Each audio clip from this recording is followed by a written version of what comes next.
Okay, and we are live, ladies and gentlemen. Tonight is Biden's speech, which is why I'm. That's not how I should put it, but it's obviously because of news events today, Joe Biden is supposed to give a presser/speech in like any moment now. So we're gonna cancel tonight's stream and do this instead. So I'll start the countdown because we have time to do the countdown. I know you guys just want to see the epic video anyway, and I'll see you guys in about 3 minutes here.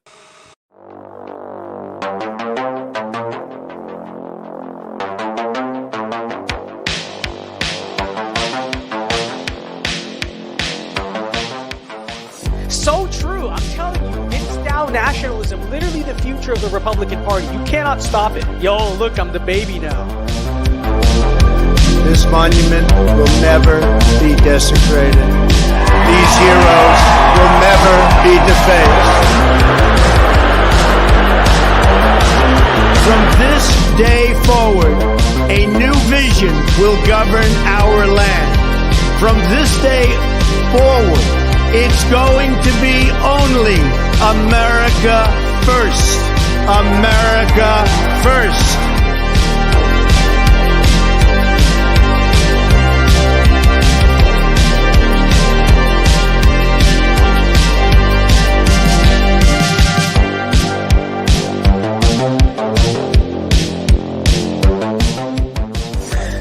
John, thoughts on vince-Dow nationalism?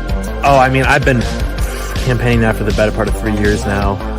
Before I even knew Vince, it actually appeared to me in a dream, and I just have sort of been trying to subtly, when they say John Doyle dog whistles, he does, but not in the way they think. It's always about Vince-Dow nationalism. They sound like a white nationalist. No, I'm a Vince-Dow man.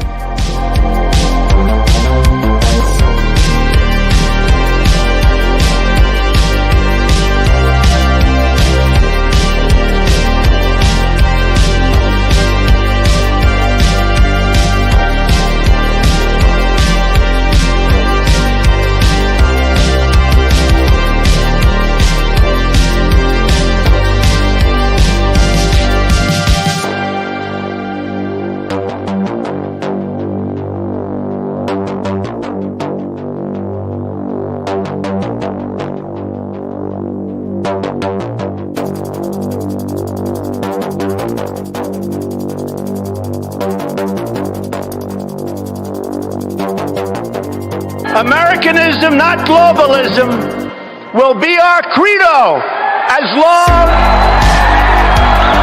as we are led by politicians who will not put America first.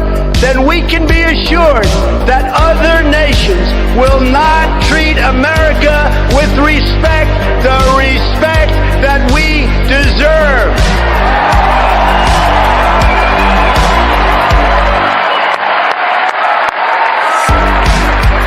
The American people will come first once again.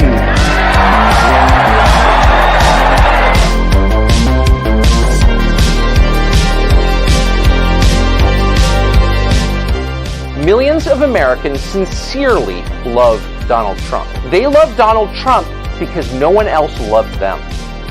The country they built, the country their ancestors fought for over hundreds of years, has left them to die in their unfashionable little town, mocked and despised by the sneering half-wits with finance degrees but no actual skills who seem to run everything all of a sudden.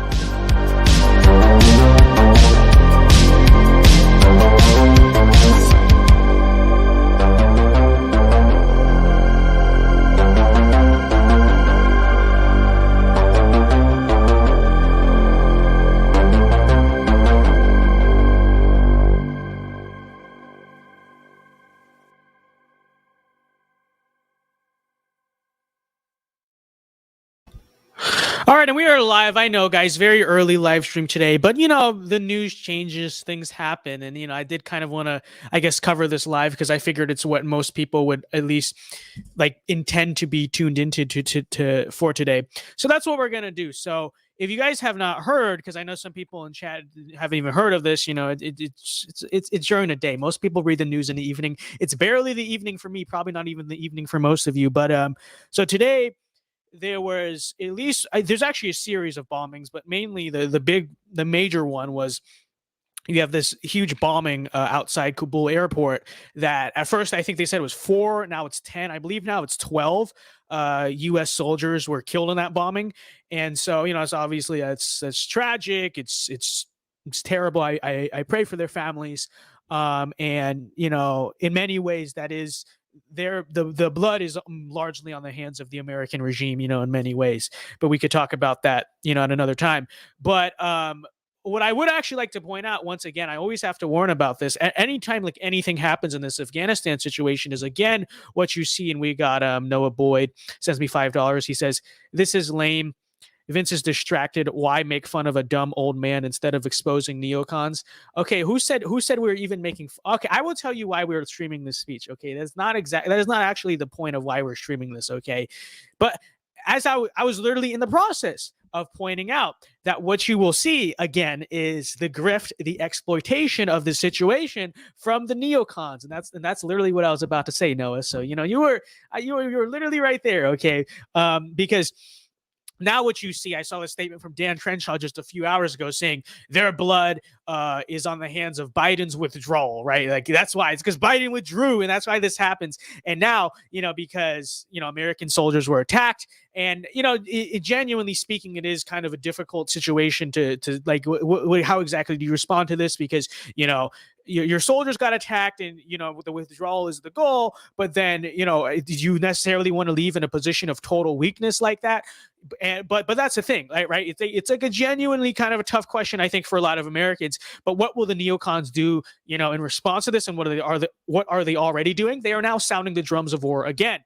Time to go back into Afghanistan. Time to, get revenge for these 12 soldiers or whatever. In reality, just continue the nation building effort that they're actually a little bit upset that is now over and has completely failed. Okay, and beware of that. Beware of what they're really after, what they want, because this is what you're going to see exploited basically out of the situation. Now, to be honest, the neocons are really licking their chops at the whole situation because, it's unfortunate. It's tragic that it happened. But of course, now that Americans are kind of like pissed, oh, our soldiers got attacked, and it's not a good thing, obviously. And it's like, don't you have to kind of not leave in some position? Because, I'm a fan of withdrawing, but you have to withdraw in a position of strength. You don't want to like leave, basically get messed with like that and leave because I'm an isolationist, but I think in order to really like keep enemies at bay, you have to project strength, even if you don't use the strength, right? Walk softly, carry a big stick. And now, because of the incompetency of this whole situation, now we're in a position where it's like, what do we do? Right. And obviously you're going to see the neocons exploit this to say, okay, what we need to do again is invade so that this never happens again. So, that's what you're going to see. But the reason why I was kind of curious in streaming this speech is because not because I want to like meme Joe Biden or whatever. I feel like we've done that enough times on this channel, but it's more so that I'm very curious what the actual response of this administration is going to be to the situation, because they could make there was one case to be made that they may just basically tuck their tail between their legs and just continue the withdrawal anyway and pretend like it never happened. There might be another possibility where they try to airstrike or kind of just show of force. Or I would say this is probably less likely, but there's a possibility that, they cave to the powers that be and just like reinvade Afghanistan again and kind of use it to draw public support. I'd say that's probably the least likely scenario, but I'm very curious what's going to happen. So actually, regarding that attack, this is the other thing I forgot to mention is, obviously, what are the neocons going to do, and what are they already doing? They're basically blaming. They're trying to insinuate the blame on the Taliban and say, "Hey, look, that's what happened when we let the when we let the Taliban take over. This is what happens." But what I should point out is, I said this earlier today. I was like, it was like a car bombing, I believe, and there's a few other like rogue bombs placed around near the airport. I think in total they said it's something around like 7. I don't know if that's confirmed, but that's there's this like string of bombings around the airport, I guess.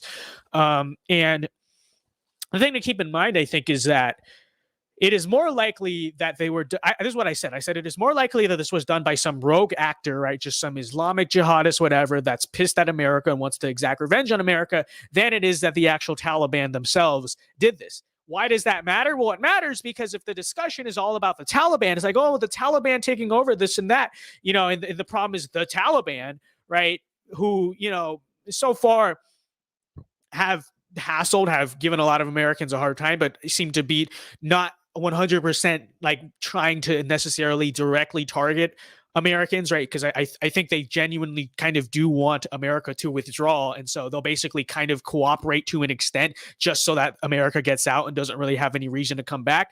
But of course, what you're going to see the insinuation of, and by the way, that was confirmed. That was my intuition. I doubt the Taliban would do this, because why would they do it? It actually goes against their interest to do it. And then, I think actually ISIS are the people who claim responsibility for it today. Now, what are you going to hear from the neocons in response to this? The response you're going to hear is, see, that's why, and this is the response you got from Dan Crenshaw already. See, this is why we should have never left Afghanistan, because ISIS is going to rise again. But I feel like, to be honest, that view of the whole situation, and again, I'm not saying this was competently done. I'm not saying this isn't tragic. I'm not even necessarily saying that there shouldn't be some type of response to this, because I don't think it's like a good optics at the very least to basically get attacked while you're leaving and then not doing anything in return. I think you have, like I said, in order to maintain peace, you have to kind of show some level of strength, right? But oh shoot, we got a $50 super chat from Christopher Graves. This man is just balling, says $50 super chat. He's wild. And thank you, Christopher Graves. We appreciate it. God bless. He says, Biden isn't dumb. He's controlled by very smart and very evil global puppeteers. Everything is calculated. Nothing is by chance. Keep one eye open because anytime the news cycle is clogged, something evil is brewing. Cheers, Vince. No, it's so true. It's so true. And yeah, I think, obviously, I think when we refer to Biden, and sometimes we say it instinctually, but who we're really talking about is the American regime, right? Those are really the forces that control Biden. Now, to be fair, I think that the withdrawal is probably one thing that a lot of the kind of apparatus in the national security state actually did genuinely not want to happen. But like I said, there's some type of ulterior motive to this. The one I is basically speculated is he's basically wants to essentially psyop the Republicans, and not only necessarily the Republicans. I wouldn't say it, I think it goes deeper than that. Just the American right? Basically, kind of psyop them, and this is why I keep warning against neocon takeover of the conversation, is because you have this withdrawal from Afghanistan, and it's not really competent. And a lot of Americans see the Taliban taking over, and they're like, "Oh no!" Like, you know what I mean? And then as a result of it, it kind of pushes the American right, inherently the opposition to Joe Biden, who is going to be like, see, we shouldn't have withdrawn. See, we should have stayed there. And, that kind of reeled them back into that. And then that essentially reels the American right away from the nationalist, populist, like MAGA America First movement, right? It kind of pushes them back to kind of the controlled opposition Bush movement that, stops us from doing anything. And obviously, I think foreign policy is just one part of it, but you can kind of see how that works there. You kind of see where that's pushing. That was kind of my hypothesis on the entire situation, because we know Joe Biden is very pro-war. We know Joe Biden is a shill for the military-industrial complex. So he wouldn't have done it without some type of reason, right? For that. But thank you for the $50, though. This man's just balling right here. We love Christopher Graves. We're Christopher Naves nationalists. It's so true. It's so true. But yeah, Biden's speech, that's why I'm very curious about this speech, because this really will be a defining moment, unless he just gets out there and says nothing and decides something later on, which is a possibility, in which case the whole stream will be a bust. So please make up your mind on something. But this will essentially, I think, be a dictating force in what like American foreign policy on this issue looks like going forward. What I will say, in response to all of the talking points that go like, well, now that you've left and now that ISIS is there, you're basically going to allow another 9/11 to happen. And to that I say, so not really, in the sense that, okay, so firstly, like we went over last night, and we talked about this on stream last night, but the real reason 9/11 happened wasn't because we got snuck attack out of nowhere. It's because of basically a decade following the fall of the Soviet Union, and even going back before that a little bit, of American intervention and American occupation in the Middle East. That was the open reason. That was the stated reason, not democracy, not the Constitution or whatever. That was the stated reason that Osama bin Laden chose to attack the United States. He said that. He said, I'm going to keep doing it until you withdraw all the American troops out of the Arab world, right? So that's something to understand, that's actually the real reason 9/11 happened. And so I would argue, actually, we're keeping ourselves less safe by the continued occupation of Arab countries, because obviously, what are you going to get? You're just going to get natural resentment against that. We're going to get natural retaliation against that. Christian, I'll get to your super chat in a second. But on top of that, let's be real about the modern world. I guess supposedly, 9/11 was kind of staged out of Afghanistan, but that is not what in the modern world, it's much more complex than that. You can essentially stage something like that out of any country, including first world countries, with the internet, with communication, stuff like that. ISIS mainly, remember those terrorist attacks 2014, 2015, for the most part, those weren't actually, like San Bernardino, I believe. I don't think that those were refugees, right? Those were just like people who lived there, right? You can place sleeper cells using the internet, all this stuff, basically anywhere you want around the world, and even if it is these kind of like third world Arab countries that they want to stage it out of, what are you gonna occupy every single middle Arab country like that? Like, because there's Pakistan, even like somewhere like Bangladesh, Kazakhstan, like all the countries around that, and even countries further to the west, where it's like, this thing can be staged out of anywhere. And I hate the false delusion, essentially, that, you are somehow stopping another 9/11 by occupying one country, when there's an entire Arab world full of that stuff, full of that ideology. And on top of that, there's with the 21st century and the way things are done now, and the easiness of communication around the world, you can easily have a sleeper. Like, you can basically do that out of anywhere, and unless you're going to occupy the entire world, I don't actually think that's a true statement that, well, we're gonna occupy Afghanistan so that way terrorism doesn't come to the United States. That's just not how it works, I don't think. Anyways, Christian Lee says, we should not only ban birth control, but we should treat it like crack in the 80s and go after it like hell. Also, I don't even know who that is. Let me actually look up who that is. But I think there is a case to be made for that, because, hold on. Oh, that's Two-Face. Okay. I haven't watched Batman in a while. That is Two-Face. Okay. That makes sense. I think there's definitely like a case to be made for that. Now, I know like supposedly some people use birth control for like medical purposes, but it's definitely a huge problem in society that, there's just this attitude, there's a sentiment against having children, and actually, just like, getting pregnant, having, obviously once you're married, ideally, but our birth rate is on track with the way things are going, and even like declining sperm count, stuff like that. Our birth rate's on track to look like Europe or Japan at some point. We're already really experiencing kind of demographic collapse of like American citizen population, and I don't think we can just endlessly import immigrants and more of them just to like replace our missing population in that sense. So definitely a case to be made for that. Let me see. I got other super chats. Ray says, the illegitimate president is going to get us into war. Him, Obama, Bush's, all these people should be sent to martial court. We're on YouTube, so I won't like go along with that. Like, I'll just say that's your super chat. But I definitely think the elites who run our country have basically essentially raped it. Okay. They've raped our country for 30 to 40 years, perhaps even going on before that. And, they have to be, I think a lot of the people who have basically just done this should be held accountable in some way. So that's what I'll say. Sam Madsen says, it's also truly a shame that our veterans are coming home to a country that is an absolute shambles. That is so true. It is so true. It is simply the case, That's the thing too. It's like, I don't see who these neocons and many neoliberals too seem to think we are, where like we somehow have the moral authority, to dictate to the rest of the world how to essentially structure a society and run a country. Our country of our own. It's not exactly.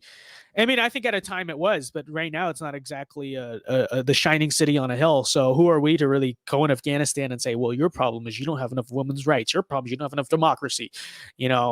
Democracy and those other things are not working so well in America. So it's true. It's so true. Video Maker says, Vince Thou, after the speech, will you watch my recent video on my channel. Sure, we'll do that. Remind me at the end of the stream. I'm actually gonna be right back. I need to get water. Okay. Funny story about how I discovered that this speech was gonna be happening tonight. I was in the parking lot of a Cuban restaurant. Okay, I got Cuban food through drive-through, and I don't know. I didn't even drive it home. I just pulled up in the parking lot and consumed it. Right. And I'm in the parking lot and I see this live about Biden's going to giving a speech at 5 o'clock, and I was like, all right, that's what we're gonna do. I was supposed to get a haircut. They interrupted my haircut, but I thought this was important to talk about. I thought this was important to cover. So, anyways, I'll be right back. Need to get some water because that Cuban food was way too salty. So, I'll be right back.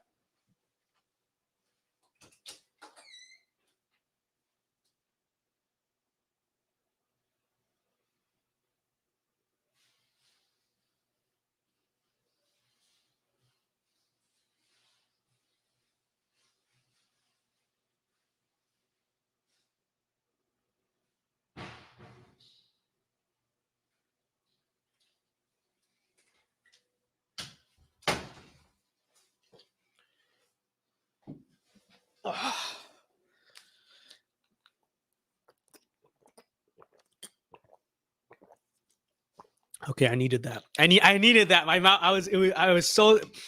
My mouth was so dry. All right, we are back, folks. We are back.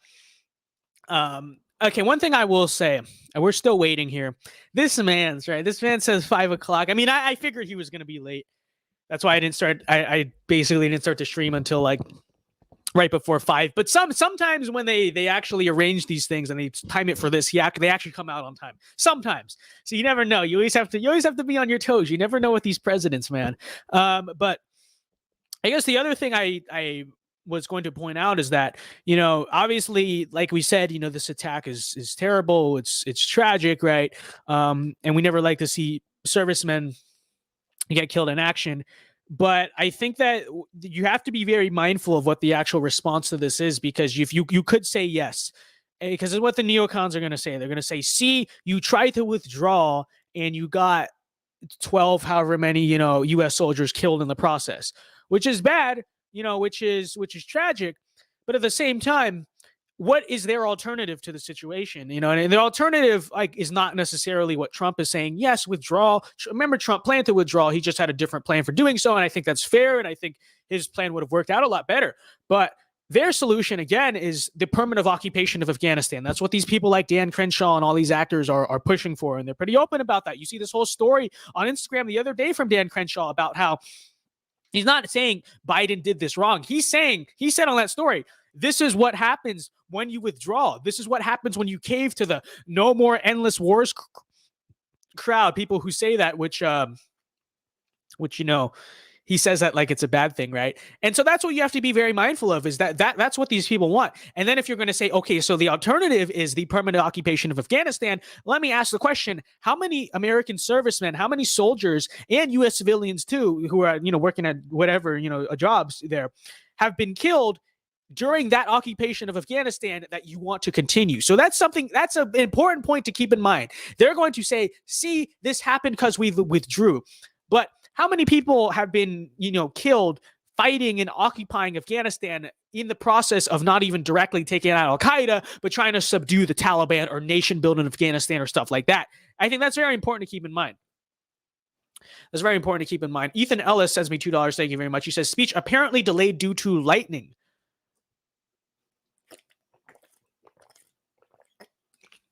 Is this guy serious? Lightning, really? Okay, dude, it's the East Coast. There's lightning here all the time. There was lightning today, where I live. That's an excuse. That's a coat, man. I don't believe that for a second. The leader of the free world lives here, and you don't even have a lightning rod on the White House. I don't believe that. This is a psyop. This is a psyop. They just wanted to stall. They just wanted to stall the speech. I can't stand this. So how long is this going to be delayed for? Because I'm just sitting here. Yeah, he's indoors. It's the White House press room. This guy's acting like he's doing it in the Rose Garden. You're inside. Oh my gosh. What is this? I mean, unless he's not in the White House, but I'm pretty sure he is in the White House. So what's this fool doing? This is a cope. This is honestly a massive cope. Speech delayed, but that's a troll. That's a total troll. Vincedao nationalism. It's so true. It's so true. There's lightning every day, dude. And it's like, okay, where's DC? Like in the Maryland area? Yeah, I mean, it's not as bad as Florida. It's not nearly as bad. So, you guys, I don't want to hear, now that I'm in Florida, I don't want to hear anyone from like up north complaining about summer humidity, because I'll say it does suck here. It does suck here. Okay. And I've had to drive home in like the really, like sometimes it's just drizzles, but you have that really hard humidity rain. That is not always fun to drive home in. I will say that. But we get that here like every day. Life goes on. We've never had classes canceled or work canceled or anything because of lightning. These people are coping. This is such a cope. What? Okay, there was lightning. So what? There's thunderstorms all the time. And there's thunderstorms all the time there too, because it's a humid summer. You guys, I can't believe this. I just can't believe this, man. Charlie Snyder says it's been hot in Chicago this week. We hate to see it. Will be delayed for 48 hours. That's cap. That just cannot be the case. That simply cannot be the case. You're trolling. Maryland humidity is bad, but from vacations to Florida, I must say Florida's heat is bad. Maryland's humidity, honestly, isn't really all that much, to be honest.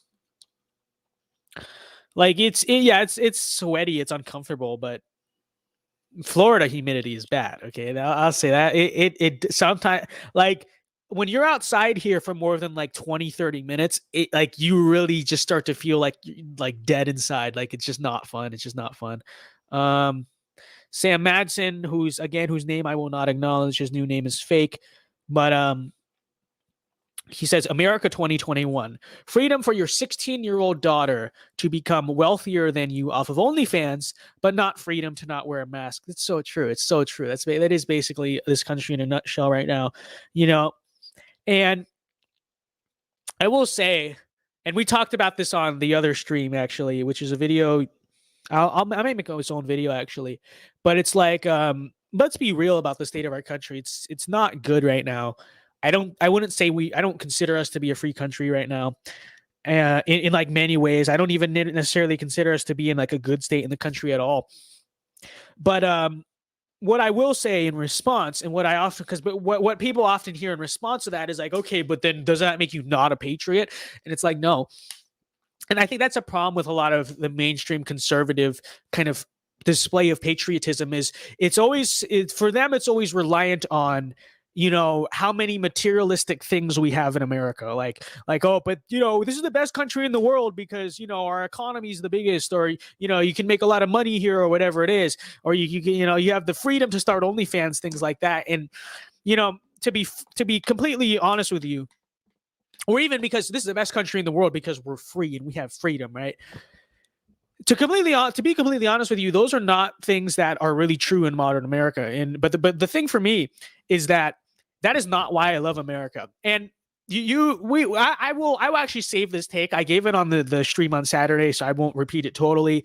There's actually a clip of me delivering it on Videomaker's channel. But in short, the reason I actually love America has really nothing to do with any of those things. My love for America is basically unconditional in a sense. I love America because it's my home, it's where I was born, and it's my country, right? It's mine.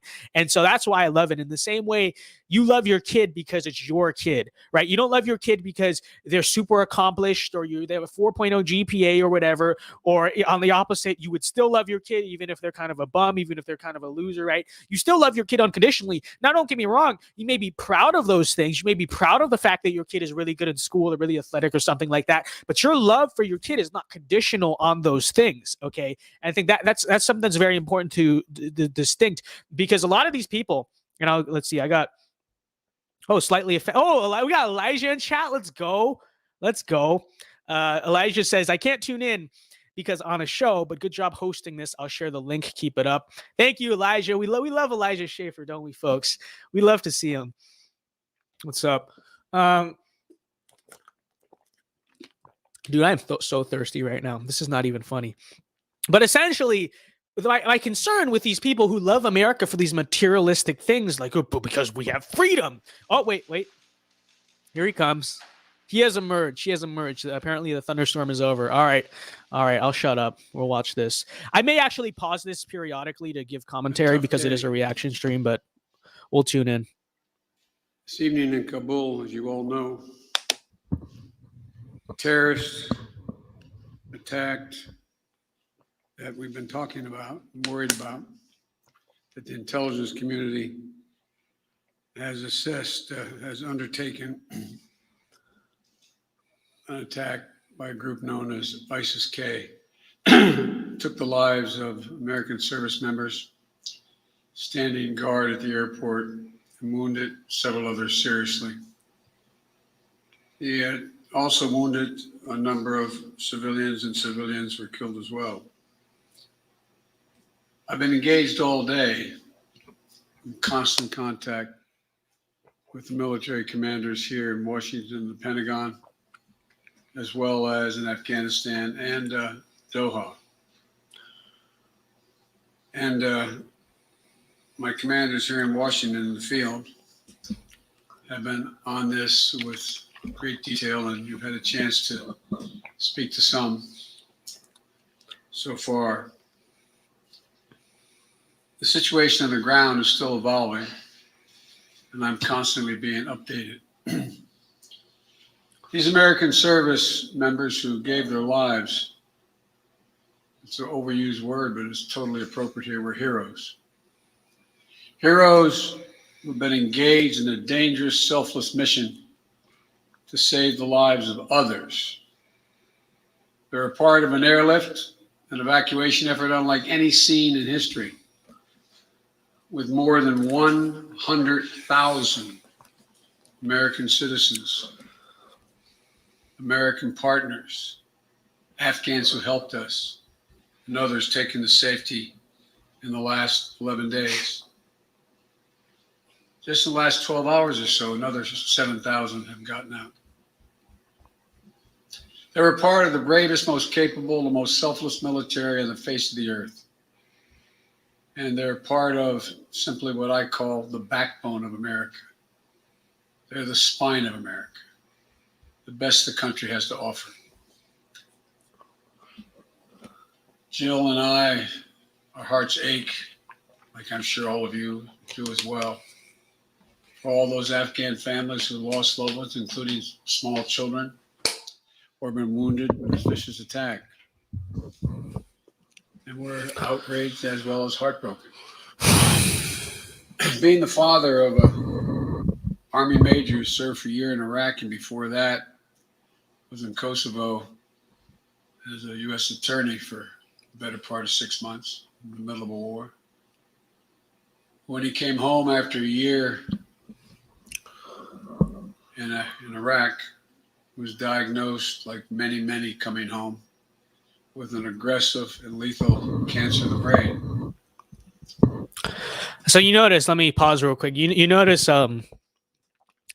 Joe is he's not doing a good job of it, by the way, but he's trying to go for the emotional appeal, right? He's trying to, but this is very tragic, stuff like that.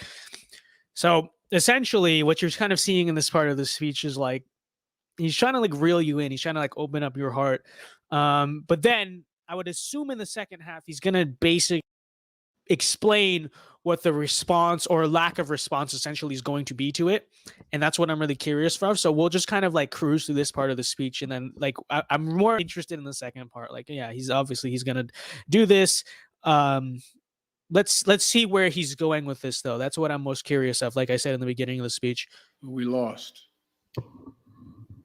We have some sense, like many of you do, what the families of these brave heroes are feeling today. You get this feeling like you're being sucked into a black hole in the middle of your chest. There's no way out. My heart aches for you. But I know this. We have a continuing obligation, a sacred obligation to all of you, families of those heroes. That obligation is not temporary, it lasts forever. The lives we lost today were lives given in the service of liberty, the service of security, the service of others. I wish that were the case. I wish that were the case. It's in reality, we know the story, but I wish that's what our the good people, for the most part, in our military were giving their lives for. But the reality of the situation is their lives were lost in defense of a regime that is anti-American, that does not care for them, does not care for us, the American people, and has no loyalty to either of these things or this land or this place or its people. Which is sad, but it's the reality of the situation. And I think it is something that hopefully conservatives over time can kind of start to realize about all of our institutions, the military, the police, like these groups, many of whom are staffed like through the ranks with many patriots, many good people, but are ultimately used in the end as tools, as pawns for the globalist American empire that has no allegiance to you, your land, or your home. So, in the service of I want to point that America, out. like their fellow brothers and sisters in arms who died defending our vision and our values in the struggle against terrorism. Of the fallen this day, they're part of a great and noble company of American heroes. To those who carried out this attack,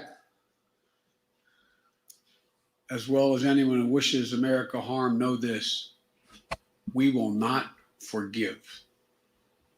We will not forget. We will hunt you down and make you pay. I will defend our interests and our people with every measure at my command. This man Christopher Graves is wilding out here. It sends me another $50. He just says just cuz. We love to see it. We love Christopher Graves. But anyways, while I paused, all right. So Joe Biden says we will not forgive, we will not forget. So it's kind of more of a stern message in response. It probably is something that will go over better with more of the American public, but I wonder where he's going to go with this. We'll see. Over the past few weeks, I know many of you are probably tired of hearing me say it. We've been made aware by our intelligence community that the ISIS-K, an arch enemy, the Taliban, people who were freed when both those prisons were opened, has been planning a complex set of attacks on United States personnel and others.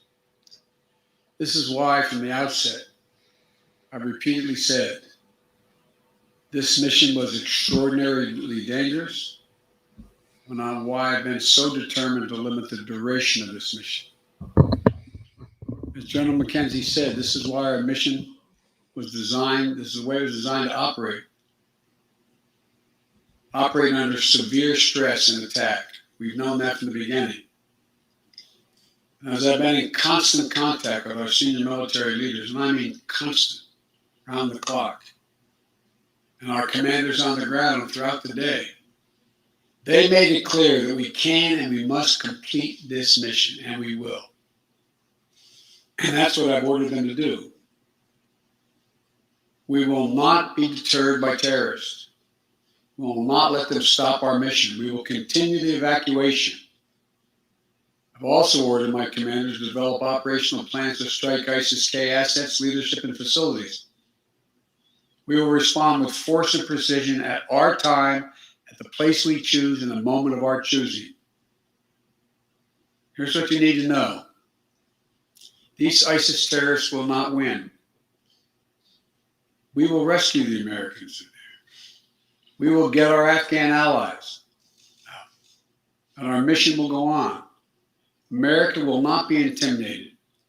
And I have the utmost confidence in our brave service members who continue to execute this mission with courage and honor to save lives and get Americans, our partners, our Afghan allies out of Afghanistan. Every day when I talk to our commanders, I ask them what they need. What more do they need, if anything, to get the job done? as they will tell you, I granted every request. I reiterated to them today on 3 occasions that they should take the maximum steps necessary to protect our forces on the ground in Kabul. And I also want to thank the Secretary of Defense, the military leadership of the Pentagon, and all the commanders in the field.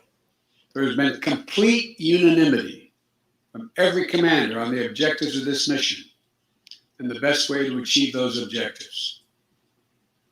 Those who have served through the ages have drawn inspiration from the book of Isaiah, when the Lord says, "Whom shall I send? Who shall go for us?" The American military has been answering for a long time. "Here I am, Lord, send me. Here I am, send me." Each one of these women and men of our armed forces are the heirs of that tradition of sacrifice, of volunteering to go in harm's way, to risk everything, not for glory, not for profit, but to defend what we love and the people we love. All right. Okay. So what to draw from that? What I draw from that mainly, okay, I don't care about, Joe doing Joe, whatever, quoting the book of Isaiah, like whatever. Okay. What I do draw from that, okay, so the response from Joe on the situation is to basically continue the evacuation, but he pledges some like, oh, we're gonna get back ISIS-K at some point, whatever. Does he even mean that? Who knows? Whatever. But the point is, I think he's basically now he's saying he's committed to continuing the withdrawal of Afghanistan, which is interesting.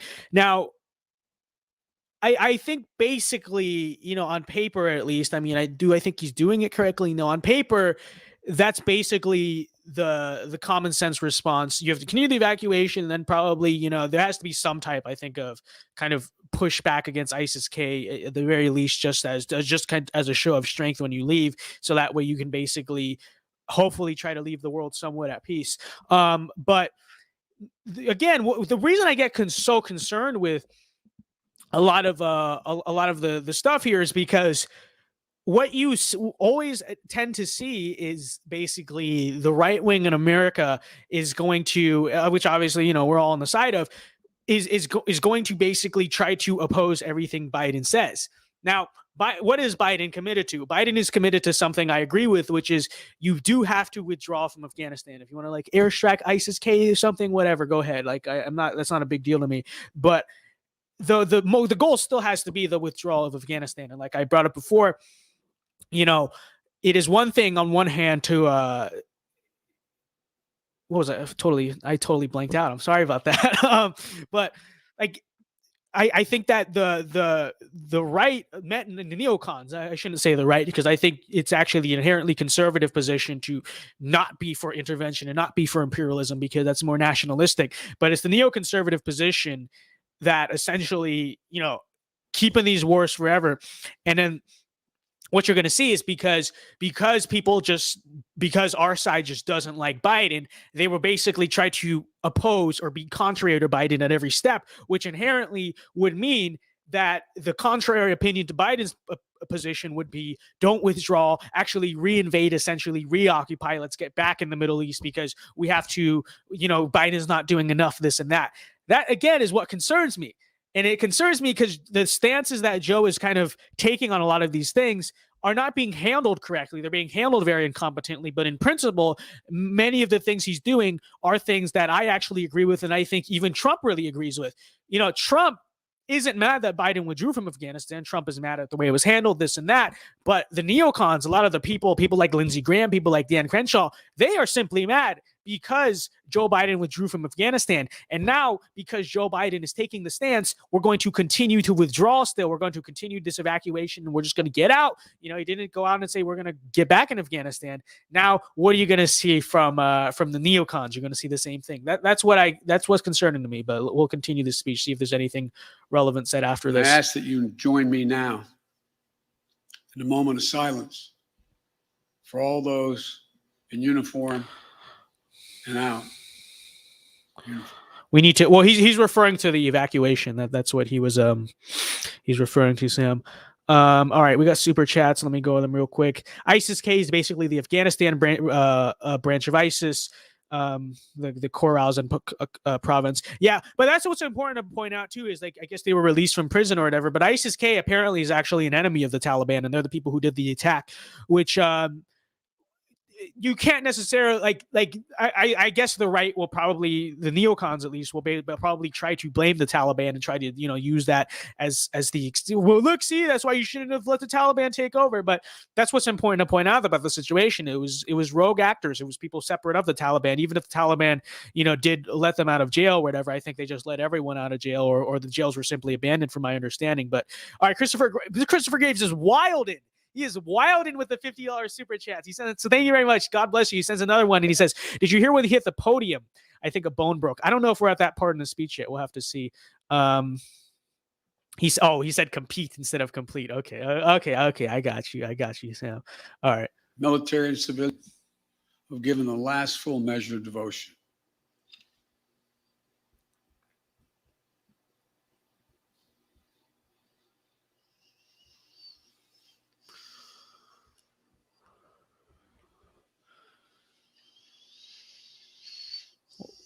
What is this? What is he doing? What was that? Thank you. Okay. What in the world is... May God bless you all, and may God protect the troops and all those standing watch for America. We have so much to do. It's within our capacity to do it. Is he getting choked up, or is he just totally lost? I don't know. You don't know with Joe Biden, but have to remain steadfast. Steadfast. This man just lost his voice. We will continue.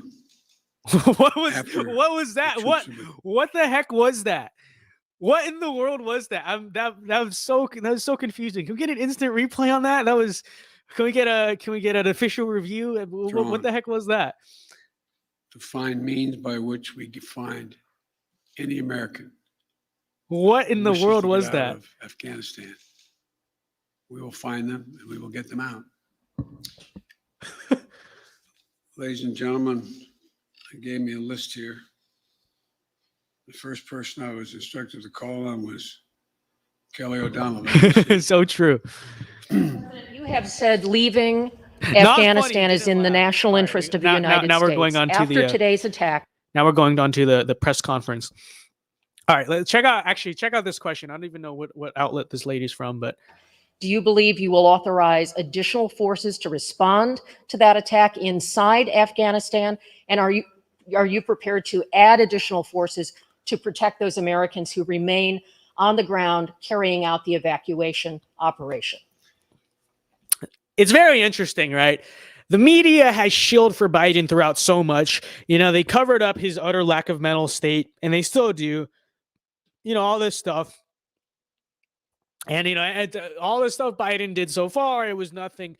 But notice that they actually do seem to have genuinely turned on him, at least temporarily, because of Afghanistan. Isn't that interesting? Isn't it interesting that the neoliberal corporate establishment media apologizes for Joe and all this other stuff, but the second he ends a foreign war, suddenly it's like, Joe screwed this up. I can't believe this. What a crisis for Biden right here. And look at what this journalist is asking.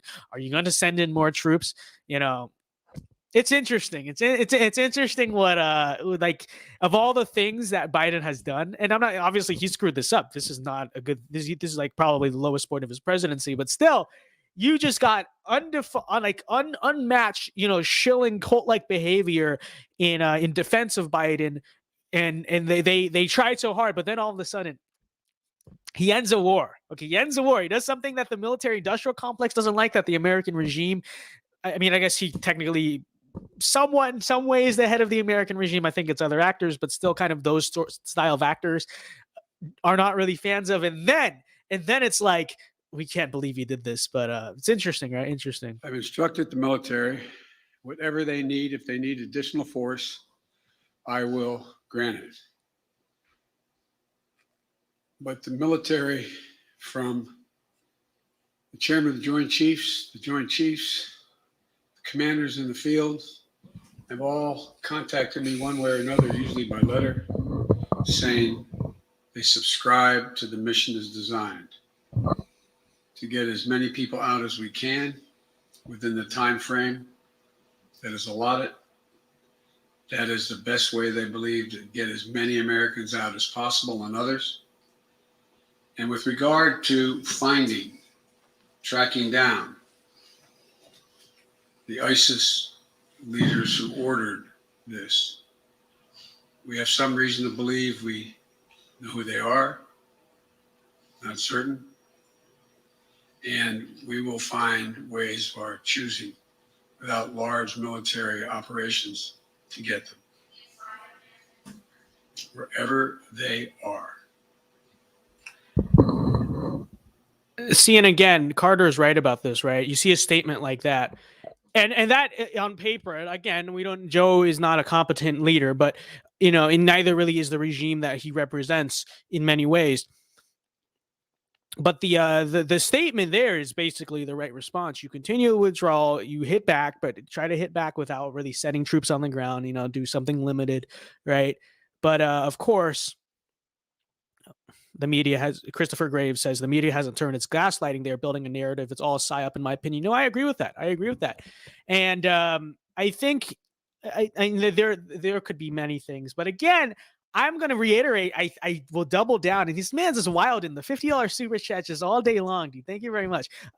He says that, like I've been saying, I think that the real sort of goal here is to kind of psyop the right, the American right, because they are anti-Biden and because they are the opposition to Biden, into basically becoming the pro-war party again. And not even necessarily just the right. I think the American public in general, because you see, obviously, like the hard left is kind of defending Biden on this, but you see a lot of kind of neoliberals, right? People who are kind of the mainstream, like boomer liberals, people with the resist stickers that are like 40, 50 years old. I think a lot of them are actually kind of genuinely on the side of, well, we should have stayed, because they just love shilling for the political establishment so much, right? And so they're actually going to probably take that side. And so I think even you can make an argument that even the greater American public in general, there is sort of this ulterior goal that, I think now in the broad scheme of the public, and I disagree, but I think it's true. Now the public would probably, after all that has happened, probably be a little bit more pro-war or even just apologetic when it comes to war or intervention, because they're very kind of embarrassed by the whole situation that happened here. So I think that's true. Trevor, Reuters. I'll bring it back. I'm gonna get another water bottle. There's been some criticism, even from people in your party, about the dependence on the Taliban to secure the perimeter of the airport. Do you feel like there was a mistake made in that regard? No, I don't. Look, I think General McKenzie handled this question very well. The fact is that we're inherited a situation, particularly since, as we all know, that the Afghan military collapsed 11 days before inlet. No, I okay. That's one thing I will say. I think Biden did very incompetently. We were just stuck doing that, but that's something you consider to be an ideal situation, to let the enemy you've been fighting for 20 years now is responsible for making sure your citizens are able to evacuate safely. And don't get me wrong, like I said, I think the Taliban does have some vested interest in at least getting America to fully leave and never come back, but still. I would agree with that question, sort of like that. That's just not smart, I don't think, And like I said, I think there really should have been a planned evacuation earlier, because we should have been able to foresee, again, a very rapid Taliban takeover. But that would assume smart leadership, which obviously is non-existent.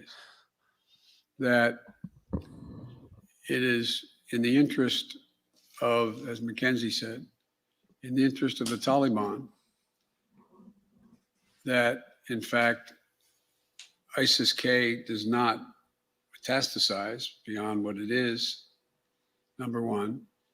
And number two, it's in their interest that we are able to leave on time, on target.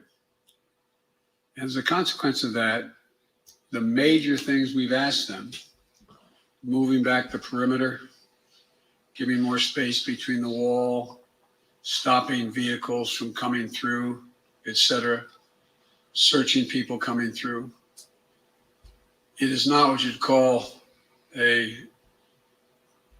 tightly commanded, regimented operation like the U.S. is, the military is, but they're acting in their interest.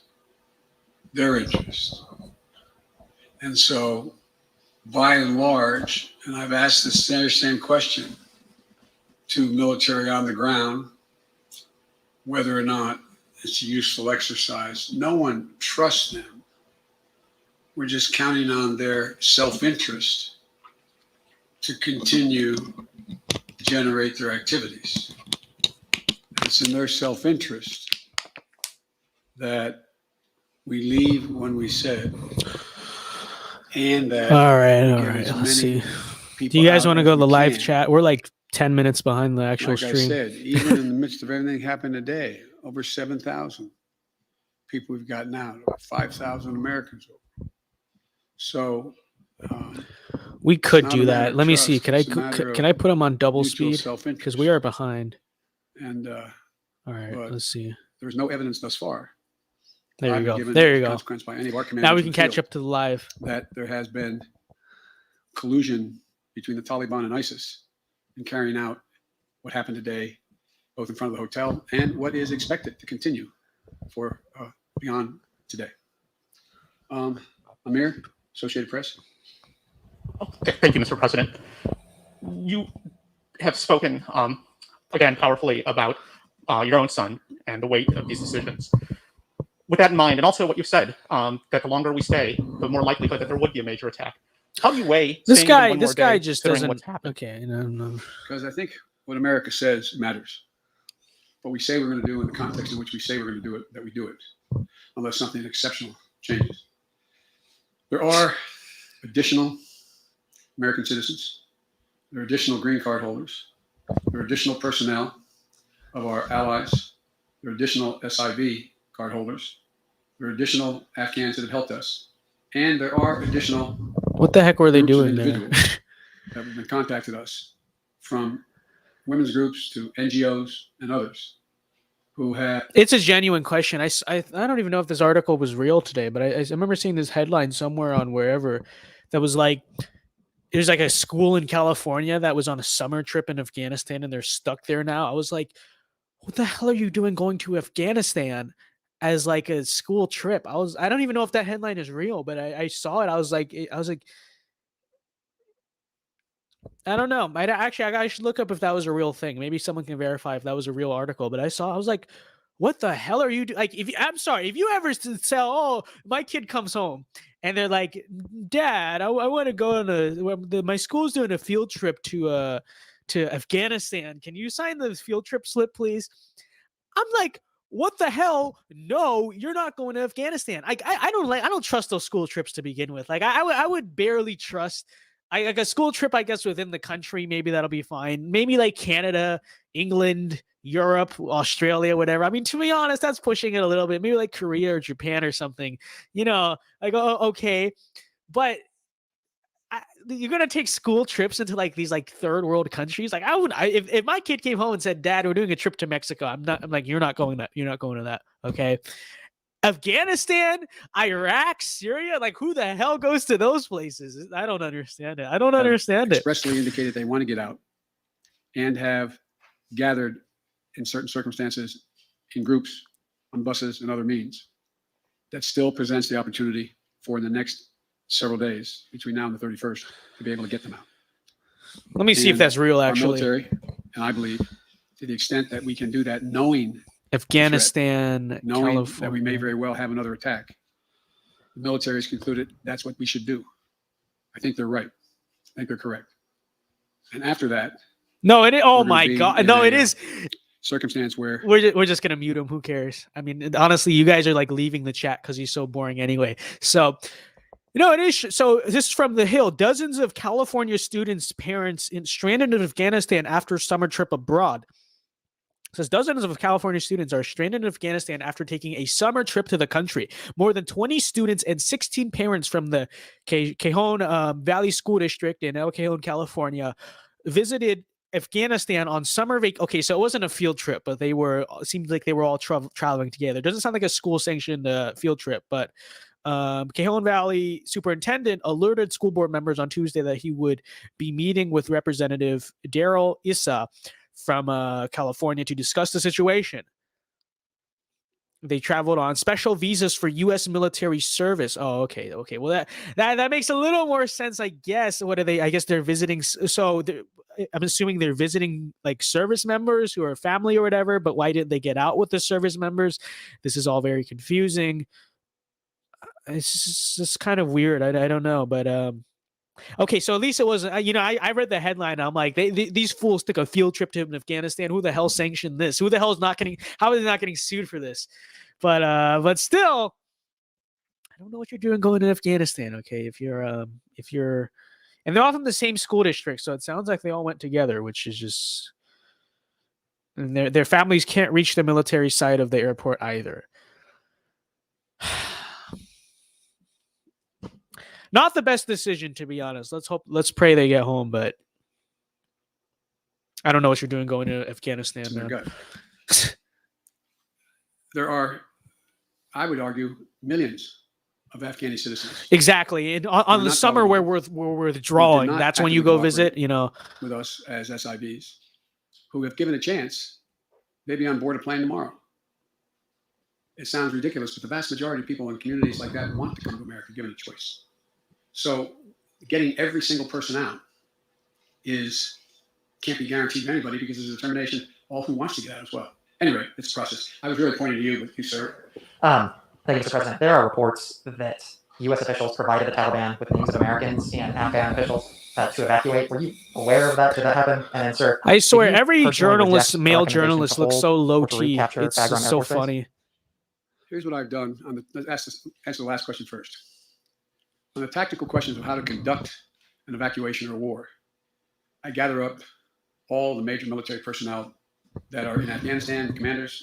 You did a great job with that. I ask for their best military judgment. Oh, really? So yeah, to accomplish the mission.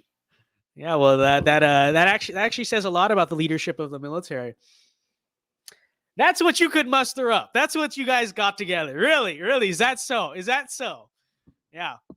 Like I said, you let this whole situation be another case of why you really should not trust the American regime on all levels. You should not trust the national security state and their so-called intelligence on anything, and you should not trust the people running the military either. All the people who graduate West Point and become generals, not necessarily the most competent commanders out there, and you really shouldn't trust any of the people in our governmental institutions. They're not smart. First of all, even if they were smart, and some of them probably are, genuinely are, they don't have your interests at heart, right? They're working against you. They're working to destroy you, to destroy your people, to destroy your country, right? But even beyond that, many of them are not even smart. Many of them are completely incompetent and evil at the same time. So they're stupid and they're evil, which we hate to see. So that's you. Mr. President, there had not been a U.S. service member killed in combat in Afghanistan since February of 2020. You set a deadline, you pulled troops out, you sent troops back in, and now 12 Marines are dead. You said this is a Fox reporter, isn't he? I can't even tell with a mask. For the way that things have unfolded. I recognize that voice, though. Isn't he from Fox? I think he is. All that's happened of late. But here's the deal. I wish you'd one day say these things. You know as well as I do that. Yeah, that is okay. That's what I thought. With the Taliban, that he would get all American forces out of Afghanistan by May 1. In return, the commitment was made, and that was a year before. In return, he was given a commitment that the Taliban would continue to attack others, but would not attack any American forces. Remember that? It's a good deal. I like that deal. Based? No, I'm asking you a question. Because before... No, wait a minute. I'm asking you a question. I'm actually gonna slow down because this is an interesting exchange. It's a base deal, though. Maybe you'd be able to get out cleaner if you held to that deal. But just a thought. Just a thought. Is that accurate? The best of your not. What? Do you think that people? he just melted down. What? With pulling out of Afghanistan for just the way that things have happened. What is he doing? I think they have an issue that people are likely to get hurt. Some, as we've seen, have gotten killed, and that it is messy. The reason why, whether my friend will acknowledge it or has reported it, the reason why there were no attacks on Americans, as you said, from the date until I came into office, was because the commitment was made by President Trump. I will be out by May 1st. Yeah, In good the commitment. meantime, Should have stuck you to agree it. not Should have to stuck attack to it. any Americans. That was the deal. And you know, I love the logic too by Biden. Basically he says we're not ready to pull out yet, right? That's basically what it was. I'm gonna push it back because we're not really ready to pull out yet, and we want to pull out responsibly. And that was kind of the sentiment. It's like we want to pull out responsibly. You know, we don't want the Taliban to take over. 11 days, 11 days. That was what you delayed for, really, Joe? Really, like, oh, Trump's deadline, that's not good. So we need to invalidate that deal too, where the Taliban weren't even touching a finger on Americans because we're not ready to pull out yet. Let's push it back a little bit, okay? But now is the right time to pull out. 11 days the Taliban take over the country. What an idiot! What an absolute idiot! What a stupid decision, man. That's what you waited for. That's the great. Can't let the terrorists take over. We got it. Trump's deadline is too soon, and then the terrorists take over probably even faster. What an That's idiot! why no What an American idiot. was attacked. Days ago, you said you squarely stand by your decision. It's true. Joe's. Yes, I do. Because look at it this way, folks. And I have another meeting for real. But imagine where we'd be if I had indicated on May the 1st, I was not going to renegotiate an evacuation date. We were going to stay there. I'd have only one alternative: pour thousands of more troops back into Afghanistan to fight a war that we had already won relative to the reason we went in the first place. I have never been of the view that we should be sacrificing American lives to try to establish a democratic government in Afghanistan, a country that has never once in its entire history been a united country and is made up, I don't mean this in a derogatory, made up of different tribes who have never, ever, ever gotten along with one another. And so, as I said before, this is the last comment I'll make. We'll have more chance to talk about this, unfortunately, beyond, because we're not out yet. If Osama bin Laden, as well as Al Qaeda, had chosen to launch an attack when they left Saudi Arabia out of Yemen, would we have ever gone to Afghanistan? Even though the Taliban completely controlled Afghanistan at the time, would we have ever gone? I know it's not fair to ask you questions, it's rhetorical, but raise your hand if you think we... Yeah, I agree. The message, it's very funny that the message that, and this is what I've been warning about. This is what I've been warning about. See, the message that Joe is saying, honest or not, genuine or not, whatever, is does that sound similar? It should. It actually sounds similar to a lot of the points I make in my videos. Now, he's co-opting them. This is not something he's believed historically throughout his career. Historically, he's been pretty opposite of this, actually. But notice what it does. Now, because we are the opposition to Biden, now because we are the right, we are the Republican Party, by nature, we basically just have to oppose this now, right? Because of the nature of politics. And that's why I say it's very probable that this whole thing, in a way, is kind of a psyop to get the right specifically to push back into the Bush direction on foreign policy, and then eventually on everything else. So that's something you have to look out for. We should have gone and given up thousands of lives. When Biden watches, yeah, Biden is Tens of stealing my thousands. takes right now. Literally the case. Our interest in going was to prevent Al Qaeda from reemerging First, to get bin Laden, wipe out al-Qaeda in Afghanistan, prevent that from happening again. As I've said 100 times, terrorism is metastasized around the world. We have greater threats coming out of other countries, a heck of a lot closer to the United States. We don't have military encampments there. We don't keep people there. We have over the horizon capability to keep them from going after us. Ladies and gentlemen, it was time to end a 20-year war. Thank you so much. What is the plan to No, the ending of that is actually pretty significant. You know, it is a good point that the chat is making. You know, Biden sounds a lot like me in rhetoric. Now, again, as I will reiterate, so people don't get mad. Yeah, Biden has been a war hawk his entire career. Yeah, you know, there's probably ulterior motives to this. Yeah, you know, he's not I voted for the Iraq war. Historically, he's been pretty pro-intervention. I think he's basically voted for like every single new war and stuff like that. You know, the guy's never been an isolationist at all. But in rhetoric, what Biden is saying said toward the end of that was absolutely true. But of course, right, we just want to oppose everything he says, and he knows that, which is probably why he's saying that. So that way we drop the Trumpian foreign policy, we drop the Buchananite foreign policy, and like, you know, push back to the days of Bush on that stuff, which, you know, levels electorally, maybe in 2022 it'll help a little bit because of what had just happened in Afghanistan. And long-term electorally, that is not something that's going to be good for us, right? Wars are not popular with the American public at all.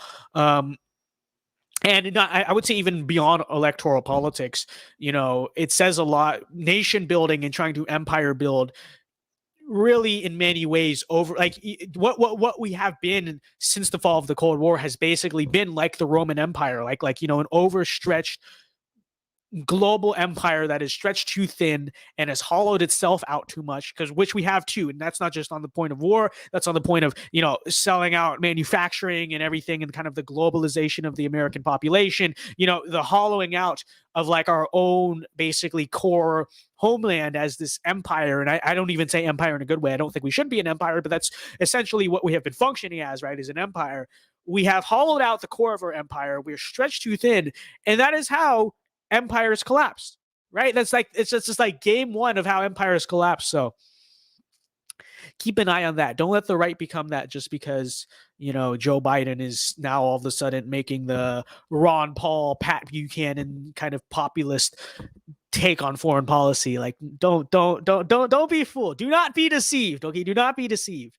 I will say though, I think it is a good point we made earlier that had we followed through on Trump's withdrawal plan, which let us remember it was earlier and was better because we had a deal with the Taliban, and the Taliban for like a year weren't laying a finger on Americans because they were scared of Trump, which is a good thing. I think you have to portray strength. You know, I'm an isolationist on many fronts, right? I'm very anti-intervention, but I am pro strength, right? Because I think in order to basically maintain peace and keep enemies at bay, I do think you have to obviously project strength. Like I'm not a fan of appeasement. I'm not a fan of like, you know, a demilitarization of any of those things.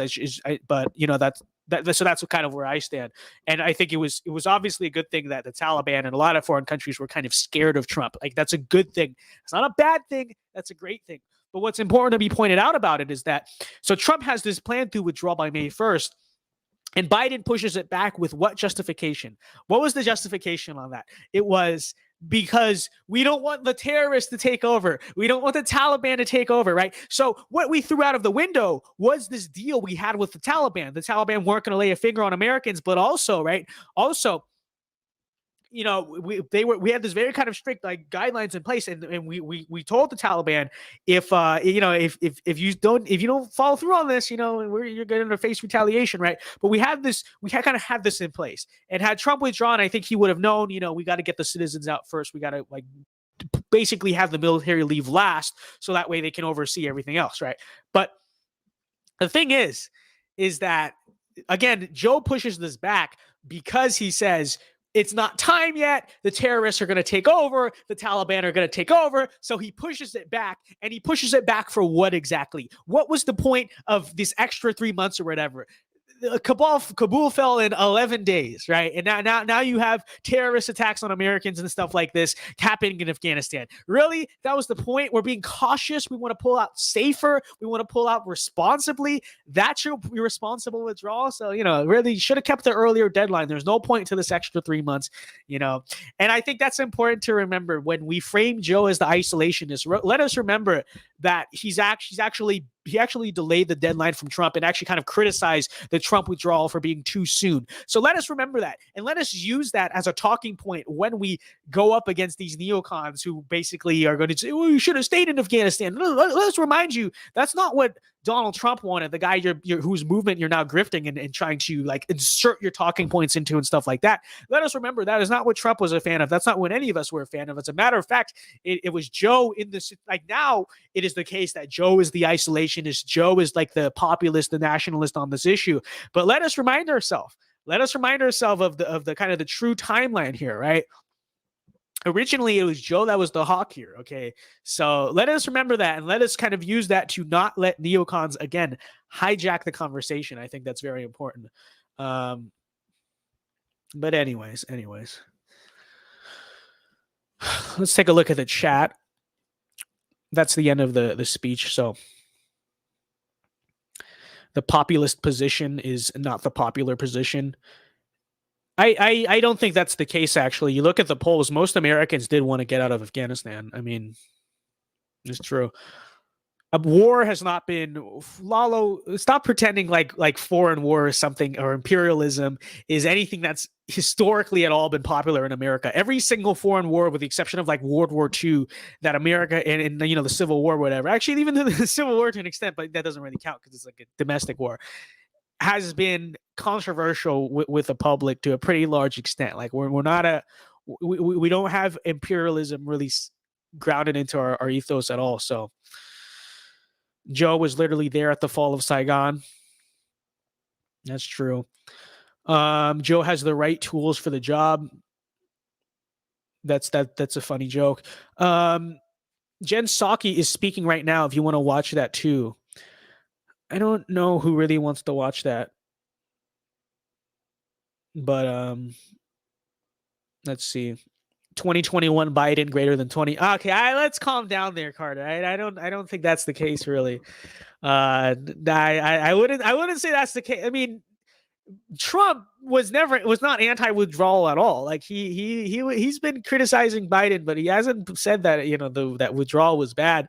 He actually laid out an alternative way to withdraw that I thought was probably the smarter way to do it. But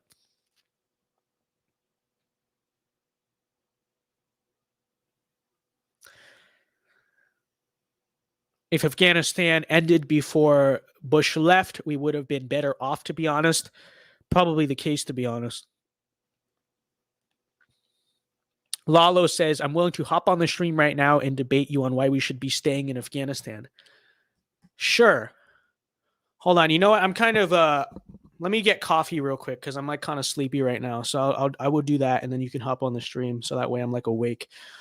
Most of America has favored isolationism throughout history. It's just so true. It's just so true. All right. Let me see. Coffee's in the kitchen. I'll just put it in a water bottle. All right. I'll be right back. And then we can do this. We got like 120 people on, so it's a decent grounds for this. Okay.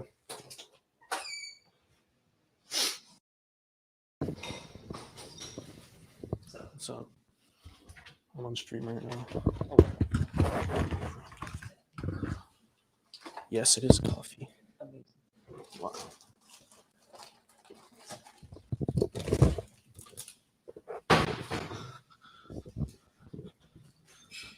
All right. Coffee, instant coffee acquired, so we can do this. All right. Lalo, you're on Twitter, right? Let me see. I don't even know your ads. Let me send you the invite for this. And then we can do this. I think I follow you on Twitter. Let me see.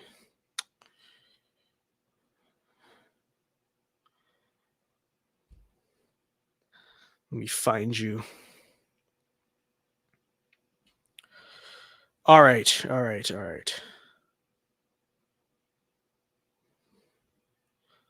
Lalo. I don't even. What is your Twitter, dude? Let me see. Lalo.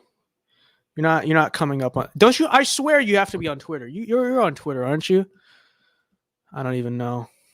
Drop away for me to send. Oh, you got suspended. Okay. Is there like a freaking email or something? Send me an email or something. We can talk about this. We can discuss this. Okay, we can discuss this. But first, I need caffeine because the humidity. I swear, he sucks the life out of me. It's so bad. At Everardo Mercado.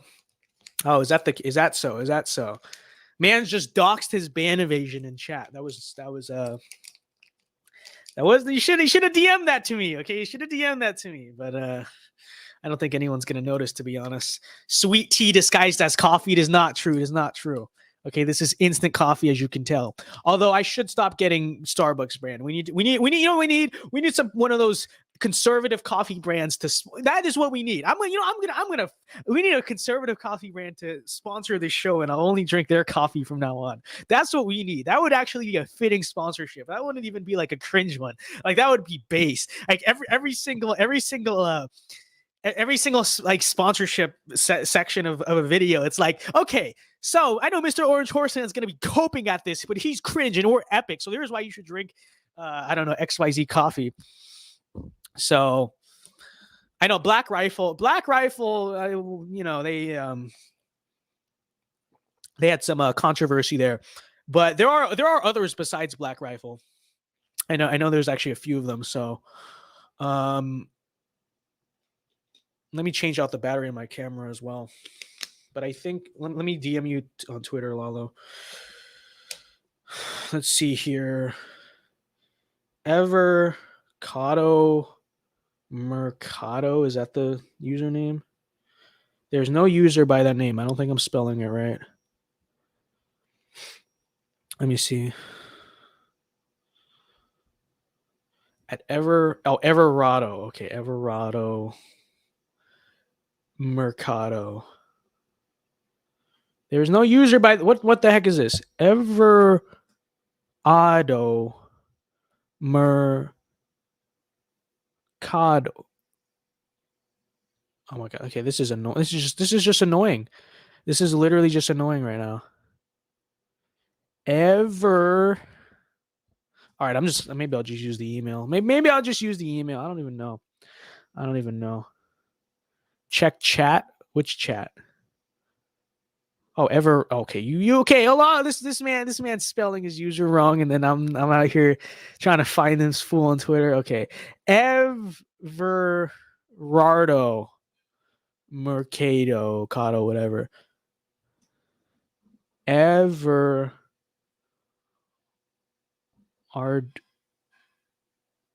Dude, just DM me on Twitter or something, okay? I can't. I literally cannot find your freaking your username on here. All right. But we should just make our own coffee brand. That is true. I'm spelling it the way you're sending it, dude. Look at this. Everardo.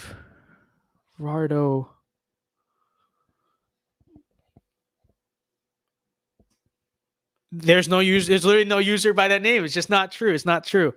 Video maker, yeah, don't worry. We'll get to your thing at the end of the stream. We're just gonna re-chat until Lalo figures out a way to send me his correct Twitter. Why don't you just like at me or something?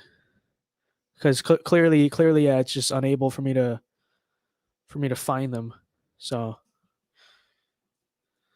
use the email. Oh, really? Yeah, that's what I have to do. I have to email you.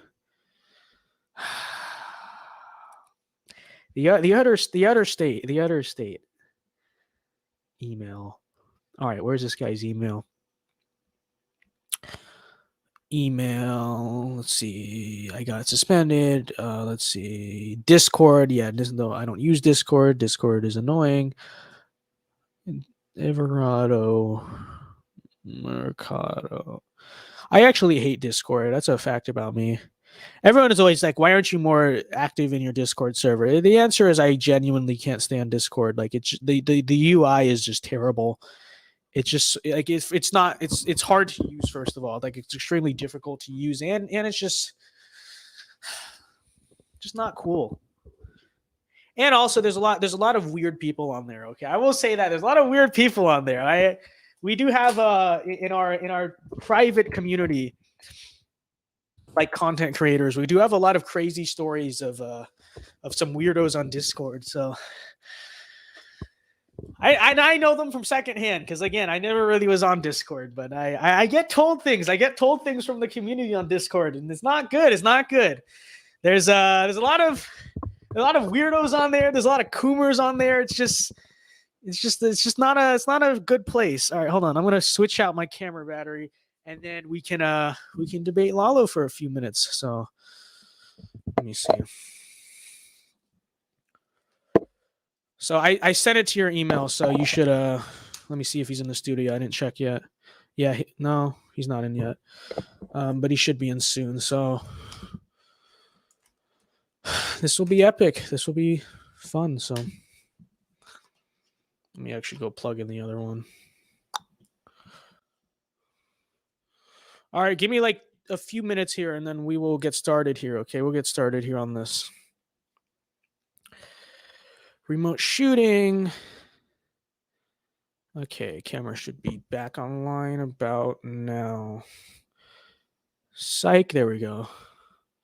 All right, then I'll go plug this in. We will imminent, okay? It is imminent soon.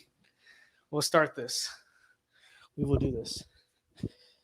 Oh, okay, battery back in. All right, we should be almost ready here, folks.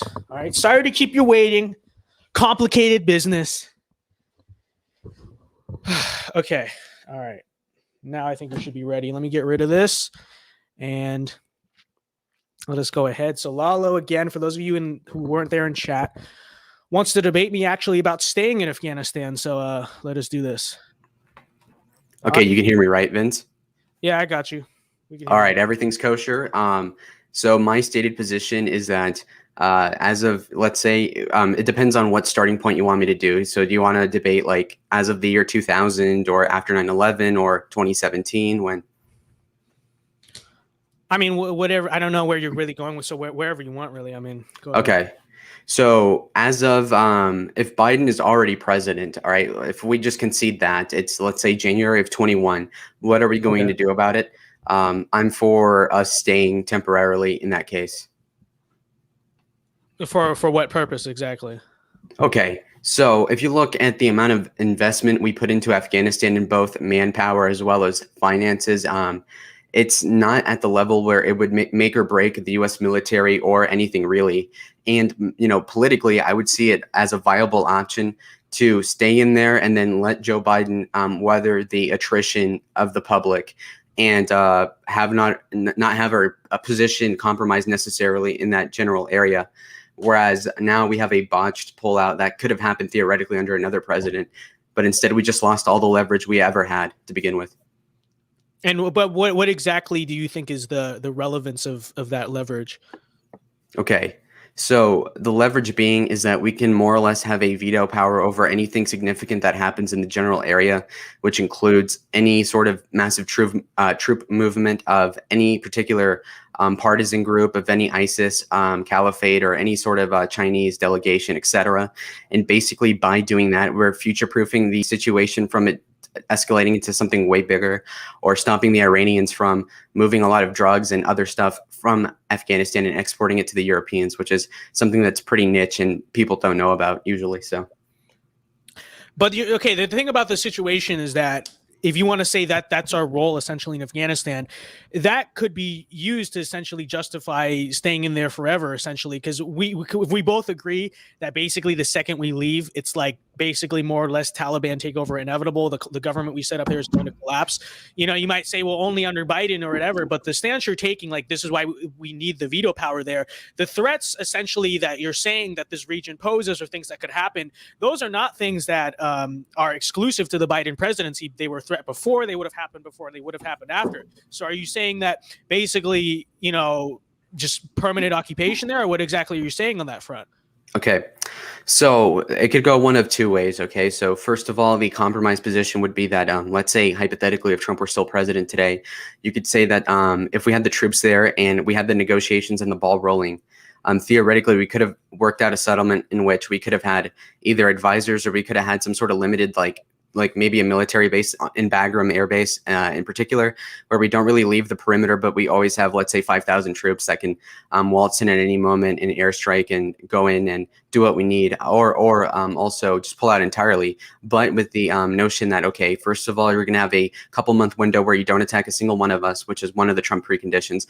And also we'll have all these different measures in which we can make sure that the Afghan defense force that we left in, which was a paper tiger to begin with, that you can that the Taliban will, for example, have a ceasefire with them, or that they won't slaughter them, etc. And we can get our people out at the very least. So if not necessarily keeping control of the region under Trump, we could have theoretically have gotten everybody out without having a refugee crisis, or having any stranded troops, or a suicide bomb attempt, which is what happened just now. I agree with that. Like, we've been over on the channel. It's like, you know, I think the way Trump planned the withdrawal and had it set up was much better, was much competent, was much safer than, you know, the utter mess that basically was Biden's withdrawal. But that's not really an answer to my question, because, you know, even then, like, okay, let's say we did the Trump withdrawal. It's like, still, you're like, even whether it's Trump that withdrew, getting our citizens out, which I agree with, is something you have to happen. It should have happened, and you know, it should have been more competently handled. But regardless, the second we draw out, geopolitically speaking, you know, there's going to be a resurgence, definitely, of Taliban, of ISIS.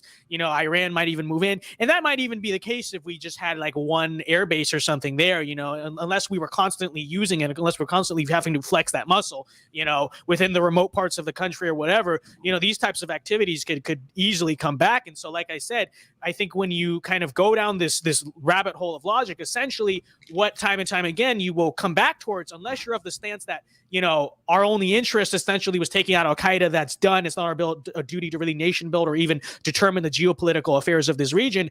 If your stance is anything but that, if your stance is like, well, we should kind of keep an eye on this or that, essentially, more or less, what you always get stuck with is the permanent occupation of Afghanistan, which is not something I'm like on board with at all. Okay, so again, so the first scenario is like if Trump were still president, and most people can agree that that would be better than what we have now. Now, yeah. The second thing I was going to say is the second scenario would be, hypothetically, we stay in for the foreseeable future, let that be 5 years, 10 years, however long, and necessarily it's saying cutting our losses doesn't really count, or it's not enough to satiate the demands of what we have geopolitically over there, and it's on the net a better thing to control and put everything in a bottle over in that area, rather than have it spill out and have us micromanage everything else going forward. And so, for example, if you break down the U.S. military budget, and most people don't think about it numbers wise, but they'll say, okay, we've lost 3,000 troops as of the last 20 years, right? So if you put that into perspective, we're talking about I would say that's easily less than 1/3% of the standing men and women right now, you know, in the military. So, like, to quantify it, it is a relatively small amount, which is, you know, it's tragic that they died, but I mean, it's not a big number. And then when you look at the second thing, it would be the spending. Now, the spending is interesting because people will say we spend trillions on the Middle East, but what portion of that spending went to Afghanistan on its own? Well, if you look, it's more like 1 trillion over 20 years. And what is 1 trillion out of 20 years? Well, we had a GDP on average in the last 20 years of, let's say, $15 trillion. We're talking about spending less than 7% of the GDP on a war over 20 years, right? So right now, if the GDP is about 20 trillion, we're talking about spending 5% of that on a war, right? So it's not that big. And then if you were to compare that to the military budget as a whole, I think right now it's $775 billion, right? So, and we were spending under Trump about $38 to $58 billion in Afghanistan. So we're talking about spending 8% of the military budget itself, which which is necessarily only 3% of GDP. So we're talking about 8% of 3% of GDP. So the investment isn't that high. And honestly, we have more troops stationed in Germany right now and South Korea than we do in Afghanistan. So it's not that big of a commitment, in my opinion. Well, I think that it's not necessarily like it's not like, obviously I guess it's technically better that the spending is less, but I don't think like the spending is the amount of money we're spending, which I think is still significant, right? It is still significant that essentially, because if we are to say, you know, that, well, you know, overall it is true, and this is not to take like a libertarian position, but it's true that like just spending is excessive. We ought to really cut down on all places of spending that are just generally unnecessary and generally unbeneficial as a matter of principle in general. And even if you want to quantify that it's not necessarily the biggest amount, I'm of the argument that principally speaking, when you actually just simply assess a situation, it's not just about spending to me or really about resources.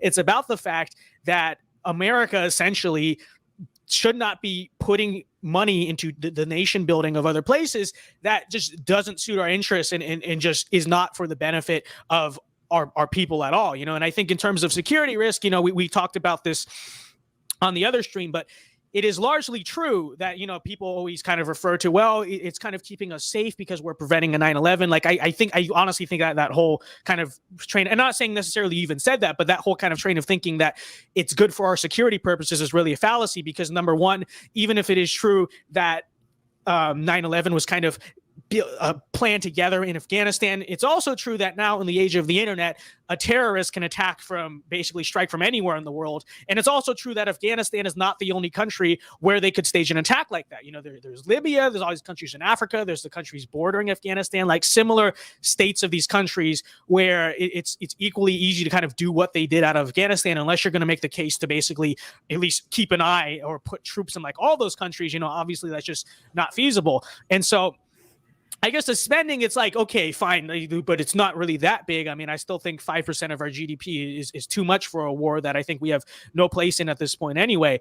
But like, what even are we kind of benefiting off of this? Now, I think the best logical case to make is, if we were to continue occupying Afghanistan, was, okay, screw this, you know, whatever, you know, like human rights or whatever, like that we're pretending to do. There's minerals there, and let's like take the minerals. That would honestly be genuinely, to me, the most convincing thing. But we all know that's just not what's going to happen. And even if we did say in Afghanistan, we would not basically loot it for its resources like imperialists of the past, because we're not even smart imperialists when we do it. And I'm not even saying I support imperialism like that, but like, even like if we were to stay, that would be, I guess, what is ideal, but that's not even what we would be doing there. And that's the only kind of justification I could see hypothetically in staying in that region overall.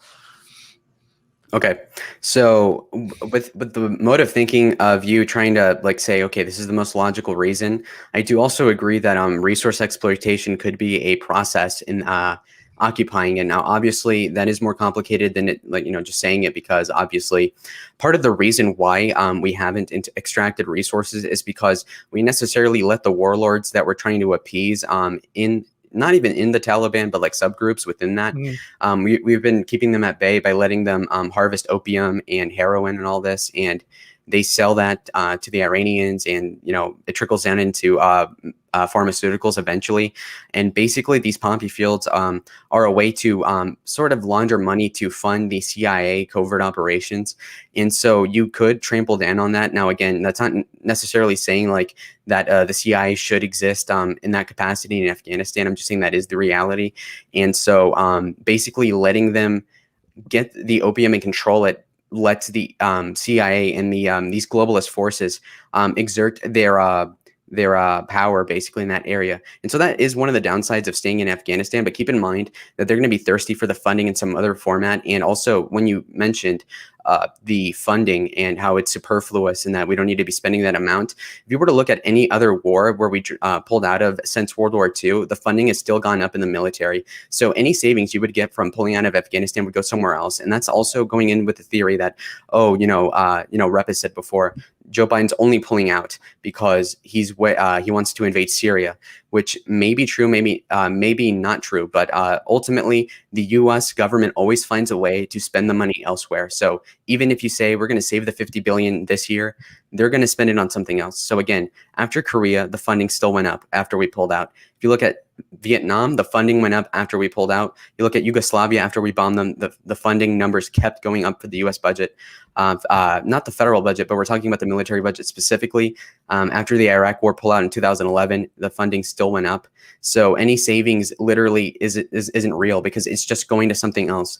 So, and also you have to appease the CIA. It's not like Biden is not going to fix that problem with the CIA. So they're going to want to extract blood out of a stone some other way. So it would necessarily, they're going to be pulling for another war. So there's a whole grift going on with the military industrial complex. And Afghanistan in part satiates the demand for us to be buying missiles and all that because we're wasting it in the war. But if we were to pull that out, ultimately we're going to have fiends coming back for another war, and it'll get even worse actually. So the trickle down effects of pulling out are catastrophic. I mean, I actually kind of agree with that in the sense that, like, yeah, it is true that they probably like will find somewhere else to go or whatever it is. But I would also say I don't think that really matters in the sense we're just basically debating the question of whether or not it's a good thing to pull out. Now, obviously, we have our own positions on what should be the policy like going forward after that. But is it to say that like the only reason I think we should pull out is so that we save the money or so that, you know, we somehow fix the military industrial complex? Like, no, like I said, I think like as a matter of principle, like I just support pulling out. Like I support the pullout. So obviously, you know, they're going to do bad things after, and then we're going to disagree with those policies too. Like, I think that, but is that not what we're debating? Just whether or not it's good policy to pull out. Obviously, there's going to be policies after that, and sure, I think you're right. The military spending will continue to go up, but you know, I think if we stayed in Afghanistan, it would go up anyway, and they would still probably even if just simply because the amount of engagement in Afghanistan was going down, they were probably going to find a new war like anyway as well. I don't think that was contingent on withdrawing from Afghanistan necessarily. I mean, again, so in principle, you're somewhat right, but I think the proportions are different in how you're explaining it. So, for example, yes, they're going to be looking for another war besides Afghanistan, but the demand would have been lower, so it would have been way. The odds of a coalition of companies that live off of government contracts coalescing behind, funding the media into drawing hysteria for a new war, that would be much less had we stayed in. Now, we might see a war that's expedited by several years because of the demand changing. And again, so I'm thinking about it in a utilitarian and consequentialist, cynical sense. You're looking at it from a worldview, which is idealistic or at the very least principled. And, you know, in terms of politics, it's not really useful to look at it at principle because, yeah, that works when you're a pundit or when you're criticizing something. But ultimately, if you're in the position of the president, which is what I was thinking about, if I were in the position of Biden, what would I do? In that case, you know, being principled and pulling out and having worse problems going forward is probably not the way to go. So it depends on how you view it, honestly. But I think it's also true that I just kind of thought of this as you were saying it.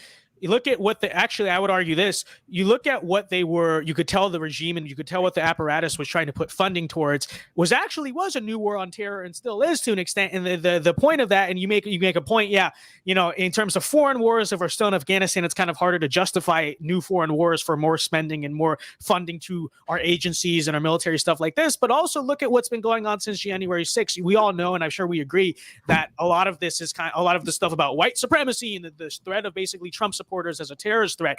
That is what they actually pre-Afghanistan were kind of shifting towards, and now kind of post-Afghanistan, there's sort of more of a conscience of the Middle East, which if you want to go down this sort of utilitarian aspect of it, you know, it is also true that in a way, the pullout of Afghanistan and this new threat of, or this basically the return of the old threat of Islamic terror actually has shifted away a lot of the focus on terrorism, quote unquote, that was actually focused on us and that was actually being wielded against us as like American domestic conservatives. And so if you want to, you know, use that logic, I think you could also use it in that way and go down that path that at least kind of the throat is a little bit less on our necks now because of the fact that Islamic terror is kind of back into the discussion. So Islamic terrorism is back on the okay. So I see what you're saying. So the focus is changing, but it could be in a positive purview, and that could then benefit, you know, populism in general, which I can somewhat agree with. Now, another thing that's contingent on is how the media spins it and how the Republican Party spins this as well. So you've been criticizing before some people hating on Joe Biden because he's pulling out versus hating on how he's pulling out and still like conceding the ground that we should have pulled out in the first place. And so we're kind of stuck between a rock and a hard place politically, because we have disparate sections of the Republican Party, with most of them conceding that we should have pulled out, with certain people not, maybe Tom Cotton, maybe Lindsey Graham as well. Now, what I will say is that this is somewhat like the jab debate, where a lot of people, such as Ted Cruz, would say, I believe in it. It's 100% effective. You should all get it. But I believe in your political freedoms. That's kind of asinine, because if it's so safe, then why not force it on people? So this is the other way. This pullout sucks, but, we should have pulled out anyway. So like ultimately that won't hurt Biden as much. So if you want a clear contrast, maybe defending staying in for a renegotiation under the Trump model, which is a very clear, effective way of doing it, could probably work out politically for the Republicans. So having the purist point of view of, well, we should have pulled out plus this, isn't really going to appeal to them. I think the right appeal would be, okay, Donald Trump's plan was feasible. It was on the way of working, but it got botched. And plus this pullout is like sugar on top, or, a cherry on top to ruin it. And so I think that's the right political path. But again, Trump planned on pulling out, so I don't see the point there, because that basically is, I guess, the talking point of a lot of these Republicans. And it is my talking point, is you should have gone with the Trump withdrawal, which is the same exact talking point as we should have withdrawn but done it correctly, because Trump's plan was still to withdraw. So, I mean. Well, okay, so my specific thing was saying that we should go by the Trump purview, not necessarily like die hard. We should just pull out right now. And I've seen a lot of people on the internet be I don't know, inflammatory, or just like really like reckless, and just saying like, oh, we should just pull out, the wars are the never ending wars. And I just get really annoyed at that, because there's a lack of nuance. And I guess you would know more than the average people on Twitter that are saying like, oh, we should have pulled out anyway. And I think they're covering Joe Biden's ass right now by basically being principled insofar as they're like, oh, we should have pulled out anyway, bro. Why are you criticizing it, bro? Who cares, bro? The translators, just leave him to die. And so I don't care for those people either, but you should at the very least have a cohesive, like, okay, well, this is the plan that we should have taken. And politically, it would probably bolster up Donald Trump, which is probably a good thing overall. And, reading some of these comments, I feel like a lot of people are taking the point of view that John Doyle's video was good. And I appreciate John's video, because he basically explains the black pill on the situation. That is that it's very difficult to come out the other side winning without validating the government. So unless you go super purist and lose face, I don't see how the government does not win from this in a long road point of view. Well, I think that, so on the point of, it kind of helping the Republican Party, I mean, I think this whole situation has helped the Republican Party anyway. I think it's helped Donald Trump anyway, and I don't think they need to take a more pro or stance on it in order to do that. I mean, you look at the polling on the situation, where the American public stands, it's basically kind of in line mostly with what I guess that kind of talking point has been. Most Americans by these polls kind of agree with that we should have withdrawn, but don't like the way it was handled. And that's kind of the point that the Republicans are taking, which is like popular in the populace. So I don't know why. I think that was actually the right thing kind of to basically do and to basically argue. But I would also argue that my biggest goal in my agenda is not even necessarily the furtherment of the Republican Party, like politically speaking, in the next election or whatever. What I really want to happen and what I want to see happen is essentially, my ideology essentially become the mainstream of the conservative movement, and then eventually, as a result of that, the Republican Party. And it does no good to that end. It does no good essentially to me or my goals to allow something that is basically totally counter what I believe and what the movement I want to see succeed believes, to basically the opposite of that become the mainstream in the Republican Party. And even if that does well, I don't think that does like our side actually any good in the long run. So you think, okay. Now what I will say about the Afghanistan withdrawal is, okay, so we more or less agree that pulling out would be the best political strategy, obviously. Now, staying in there would not be popular. I know that. So, maybe my dictatorship ideally would be like, okay, we're going to stay there for 20 years and then we're going to do this X and Y. But obviously that's not feasible long term, especially if we have a Republican president. The attrition of the war will but weigh down his re-election chances. So if you were to disregard that scenario, what I want to ask you is whether or not we should have invaded, or to what capacity should we have had retribution for 9/11. Let's say you are the president in 9/12, not 7/14, but September 12th. Yeah. So I think that we should have gone in with a specific goal: take out Osama bin Laden, take out Al-Qaeda, and that's it. Nothing really to do with the Taliban, just to the extent to which they stood in our way. But it should have been a kind of get in, get out type scenario. It should have been, you know, and I've talked about this on the channel. Our goal should have been to go in there, defeat our enemy, get revenge, and that's it. I don't think any of the, you know, trying to like fix up Afghanistan, try to like stabilize Afghanistan. I was not a fan of any of that. I think we should have got in and gotten out. And I think it's also important to really point out that 9/11 did not essentially happen out of nowhere. 9/11 was a consequence, and Osama bin Laden was pretty open that 9/11 was a consequence of American occupation in the Middle East. And I don't think continued American occupation, as is what caused 9/11 to happen in the first place, is actually good for the security interests of our people here at home, because essentially what it causes is resentment towards the United States, you know, more than there already is in these countries and in that sort of world, which in turn, especially with, you know, borders, immigration, and even just people who already live here, can in turn bring that resentment over here and cause more danger over here.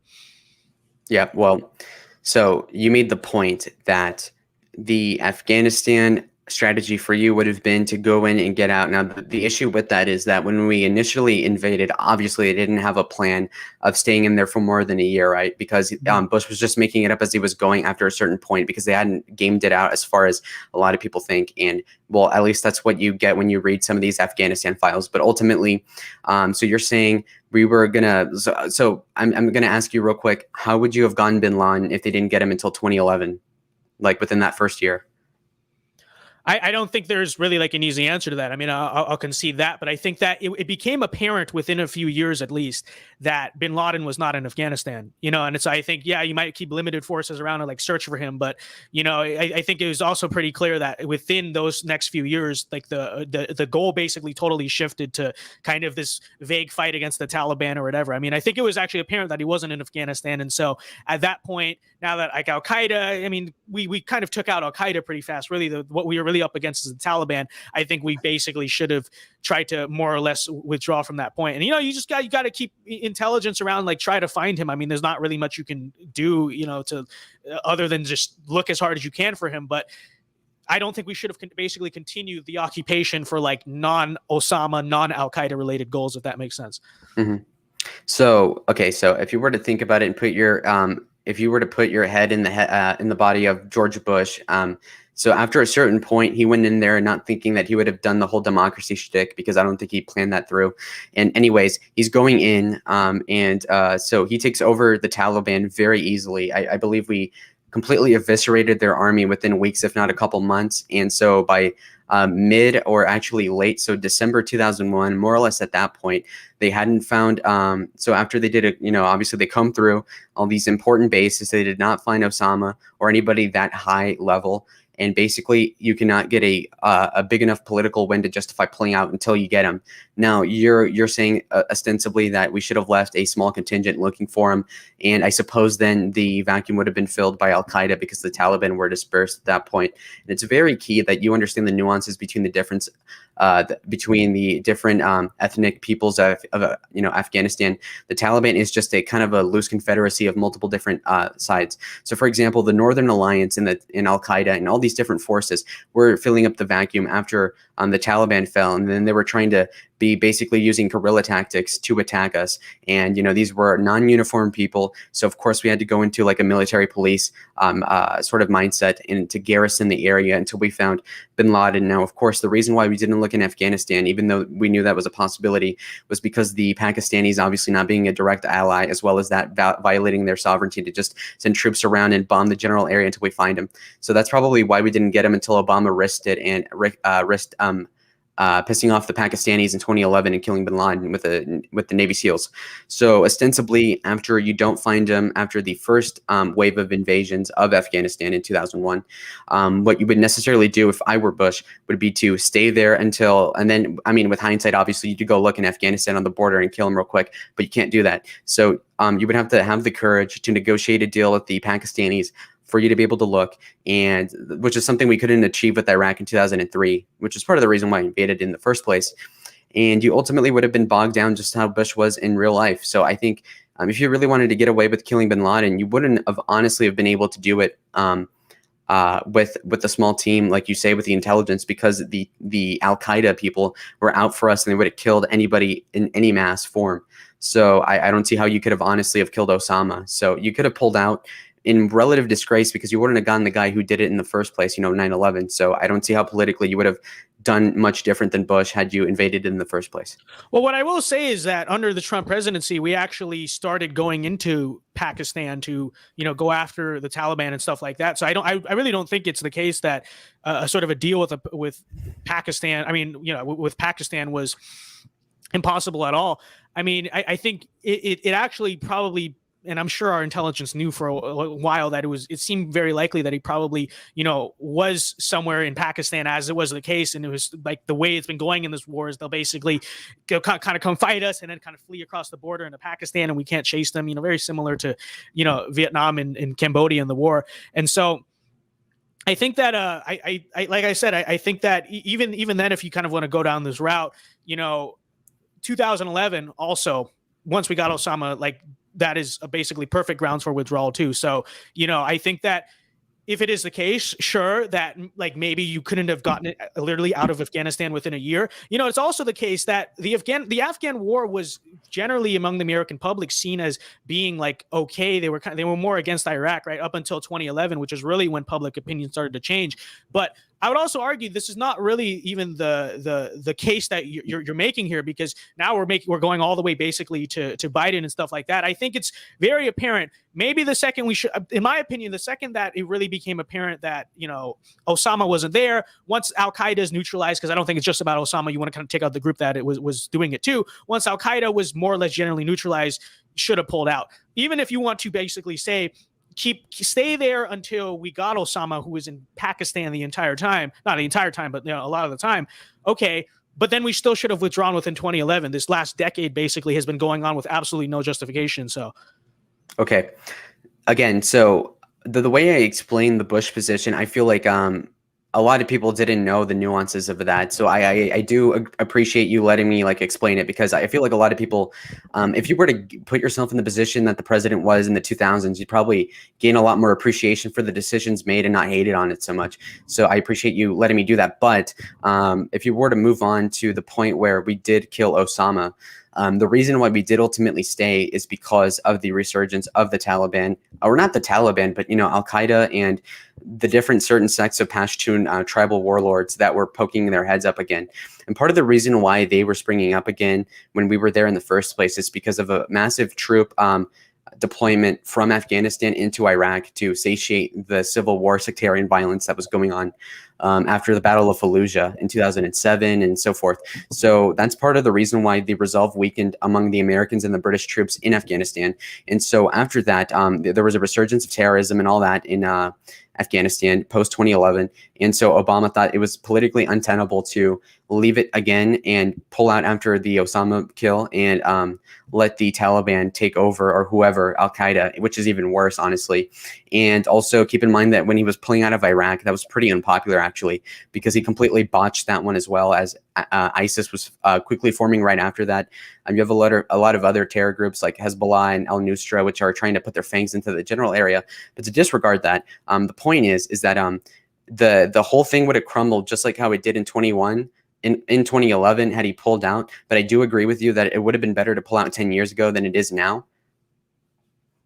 Well, yeah, but the whole thing crumbled now. So that's why I'm saying that's part of also the case that I've been making is like, at any point that you pull out, it doesn't matter. The reality is the situation is going to crumble, because the reality is we are not popular in Afghanistan with most of the population. Maybe in Kabul, the capital city, in the same way the neoliberal kind of global order is popular in New York City and DC, but not the rest of America, right?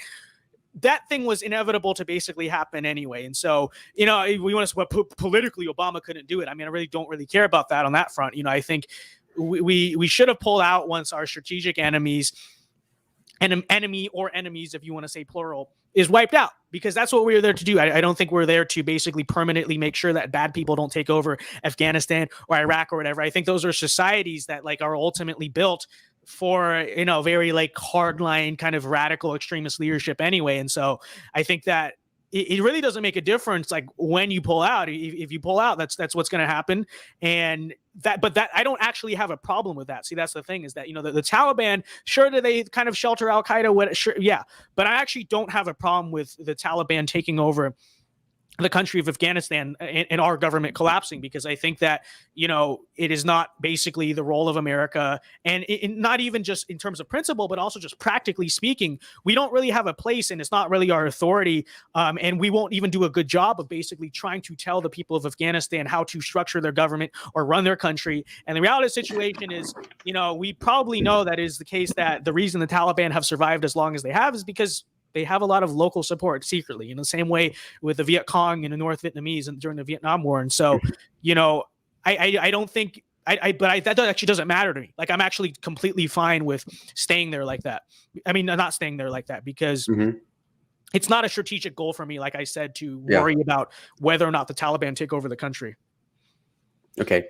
So you're being principled and, I wouldn't say moralistic, but you're definitely sticking to your guns, and that's fine. Now, we're seeing it from two different ways, and I feel like we do largely agree on what is usually better, but ultimately I'm looking at it in a pragmatic way. And if you've seen the series House of Cards, that's basically the way I'm thinking about it. And so, I mean, even if we do agree in the end goal, we're going to have different ways of doing it, because if you're going to play it clean, then it's going to go a different way. And if we actually, get the hands dirty, as we probably should in a secular sense, then it's going to come out differently. So, for example, you said, okay, well, you don't care if Obama would have lost points politically had he pulled out in 2011. And that's okay. I mean, obviously, I don't like Obama, but by me saying that, now people that are watching are basically getting a new appreciation as to why the politicians do what they do. And the rationale for not pulling out for Obama could have been, well, why would I lose political capital, lose the election, and then not be able to do more healthcare reform or do these sort of progressive reforms to the government? And so that's his rationale. Obviously, that doesn't line up to our ideals. So it shouldn't be that we should. I acknowledge that, but I think we're debating just like whether it's the right policy. I mean, obviously, politicians are going to put, whatever political points first. And would Obama probably have lost political points like Biden is losing? Yeah, of course he would have. But like, that's not. I don't think that's really what we're debating. You know what I mean? Yeah. So, I mean, I agree with the whole, the principle of it. Yes, I agree with your principles more or less, just that I'm so pragmatic to the point where I kind of disregard the principles to begin with and just try to solve it the way it is, So I guess that that pulling out is the principled way to do it. But politically speaking, I don't see that as advantageous right now. Obviously, after we pulled out of Afghanistan, it crumbled. That's over. I don't believe in redeploying in there anymore. It's already botched. It should have never happened, honestly, in that circumstance. It should have been under Trump, but because it isn't, we shouldn't have done it. And if it were, again, 2001, I would have invaded Afghanistan, and I would have done a lot of what Bush did. But, with hindsight, obviously, I can't count that. So, for example, killing Osama would have had to more or less have happened the same time it did in 2011, because how the hell am I supposed to know that he's hiding in the border of Pakistan without some random spy seeing him in near Jalalabad? So, I mean, it's honestly interesting that you point out that the political consequences don't matter so much as we just need to pull out in principle. I do agree with that, again, in theory, but not practically. And again, a lot of the reason why people criticize Trump for bombing Syria is a lot of the reason why you support pulling out of Afghanistan. But, when you look at the Syria strikes from the political, presidential point of view, it was a genius idea and pragmatically the right thing to do. A lot of people also got pissed off at Trump for pulling out of Syria when he did. Those troops ahead of the Turkish invasion of northern Syria. But I supported that, as did a lot of other populist people, because I saw it for what it was, and it was advantageous at the time. So I can see this going either way. What I will say, I think, if we're going to even think about it in political context, Obama was someone we were opposed to. So, I understand why Obama didn't pull out. I don't think I ever said that I didn't. But even then, I think we still should have rooted for Obama to pull out, even because it would have hurt him politically. Like, you know what I mean? But what I will also say, though, is that I think that in the long term, there is actually, if you want to talk about this purely pragmatically, there is something to be said about the fact that endless unpopular wars really do like disintegrate the social fabric of our country. And we've basically seen this happen before. And it leads in the long term to the rise of really hardcore, radical, hardline liberalism that's actually what it, because you look at something like, for instance, the Vietnam War, you know, in the 1960s, I mean, sure, the hippie movement and stuff like that, which we now know basically runs our country, right? Those people who rose in the 60s are now basically in charge of everything, and that's why things are going so south. We obviously know that, you know, that movement probably still would have existed anyway, but would not have gained kind of the widespread influence and widespread popularity had it not been for the fact that we basically had this very not good optically, you know, kind of endless, like unpopular war within the American public that did kind of erode a lot of sense of kind of patriotism and American pride in America, and did kind of grant more of a voice to liberalism. I would agree. I would argue that you look at not just Afghanistan. I think it really has to do with more of the Middle East, mainly the Iraq War, right? Afghanistan has kind of always been the secondary war to the Iraq War, but you know, I'll focus in on the Iraq War mainly, but I think the Middle East in general, I would argue that the Middle East really has had that same effect since 9/11. You've seen equally kind of this re-platforming, this rise of like very militant liberalism in America, kind of as a domino effect, as a downfall sort of that war. You know, so I think that's something important to keep in mind, is that if you want to talk about the utilitarian aspects of this, endless wars are actually not good for our political cause in America. They, in many ways, platform liberalism in that kind of sense of like American overstretched and empire overstretched, you know, being stuck here. And then maybe like sometimes, you know, they try to bring, oh, America's doing war crimes or whatever. That actually benefits our enemies essentially in the long term. And we've seen now twice where those types of wars, these endless wars, actually in the long term give a ton of political power, institutionally speaking, to the left. So Okay, so you're saying, okay, I appreciate you bringing up the hippie movement and protest to Vietnam. Now, to be fair and nuanced, I would say that the hippie thing was inevitable because you know, the 1960s, that underpinning socially was. I did say that too, but I also said that it would not have gained the traction and the attention and really the power that it did without the Vietnam War being kind of the focal point of the whole movement. Because that's really what turned the hippie thing from a cultural thing to also a political thing. It was mainly over that. Civil rights, I guess, was kind of a factor too, but like that's really what made the movement cultural, political, than as opposed to just being like a cultural thing, you know. Okay, I'm in agreement that the hippie thing was somewhat of the pretext for them smoking pot at university and all that, because, oh, we need a protest and all this, and you know that did slippery slope into more degeneracy going forward. But yeah, I mean, also the war on drugs also pissed them off, and a myriad of other things actually triggered their cultural response. But yeah, the war can exacerbate anti-war feeling, obviously. But the way I see it, the anti-war feeling in America right now is not that strong, and I don't think people care as much as they say. Obviously, because if that were the case, there'd be actual riots. So they care more about George Floyd dying, honestly, than the people that are dying in Afghanistan and Iraq this entire time, because they've never rioted once.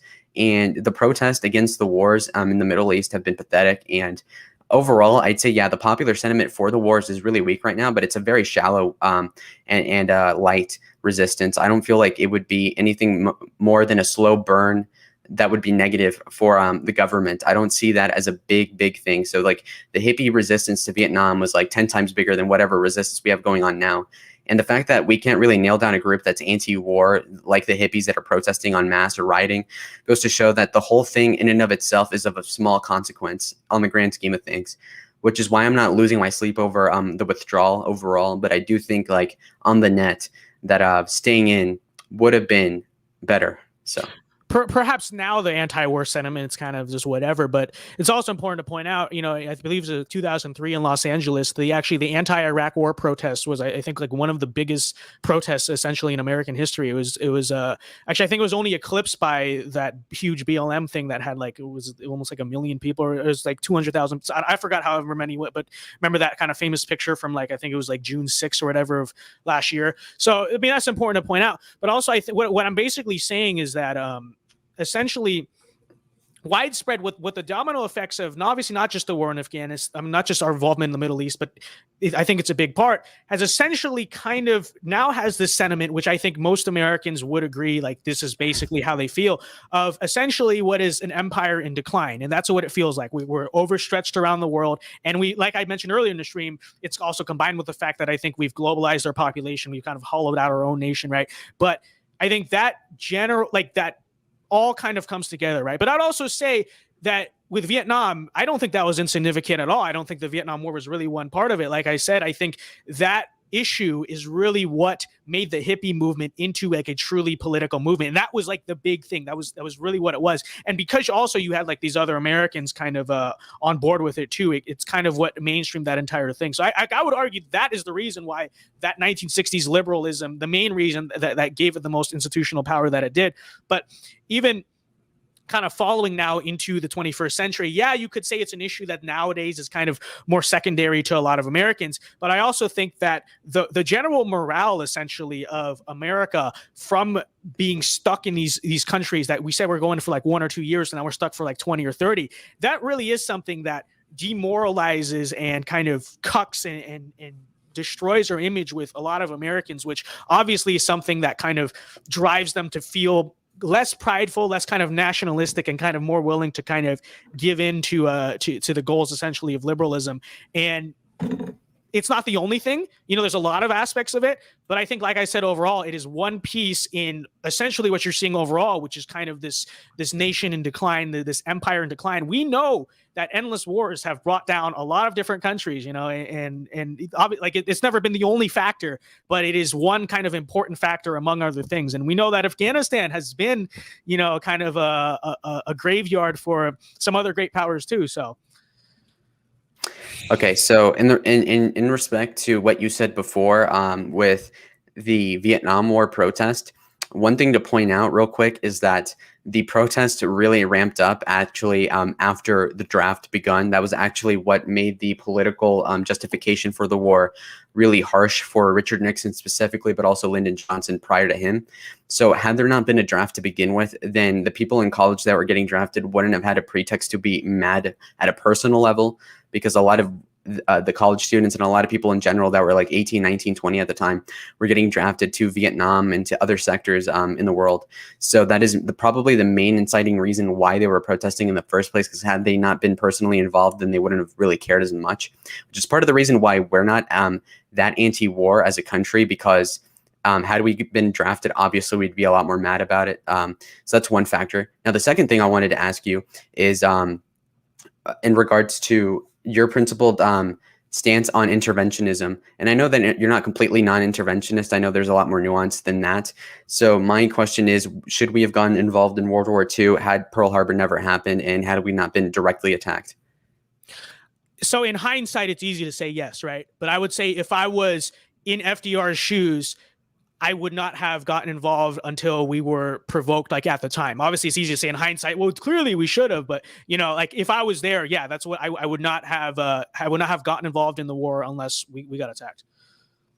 Okay, now this is interesting. I sort of agree. I mean, politically, having a casus belli is important. Like, for example, we know the Gulf of Tonkin was more or less fake news, but Lyndon Johnson used that as a pretext to get involved, and so a lot of things like that happen, Operation Northwoods or whatever, trying to incite public sentiment against Cuba to preempt an invasion from the U.S. That was a plan. So, I mean, this is just very much in the books for politicians to get popular support against the other regimes that they want to take over. But ultimately, I probably would have gone into World War II had there not been Pearl Harbor by, let's say, 1942. Because the fact is that the global interests at the time were definitely going to tip against us had we let the Axis win.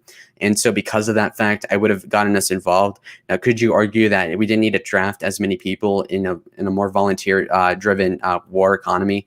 Yes. And could you say we could have done so and so different? Yes. But ultimately, when the things are that stacked against us, when we face the whole European continent being taken over by hostile forces, where we have the entire Pacific being conquered by the Japanese, I would probably say at that point we do have to go in, even if they're not attacking us explicitly.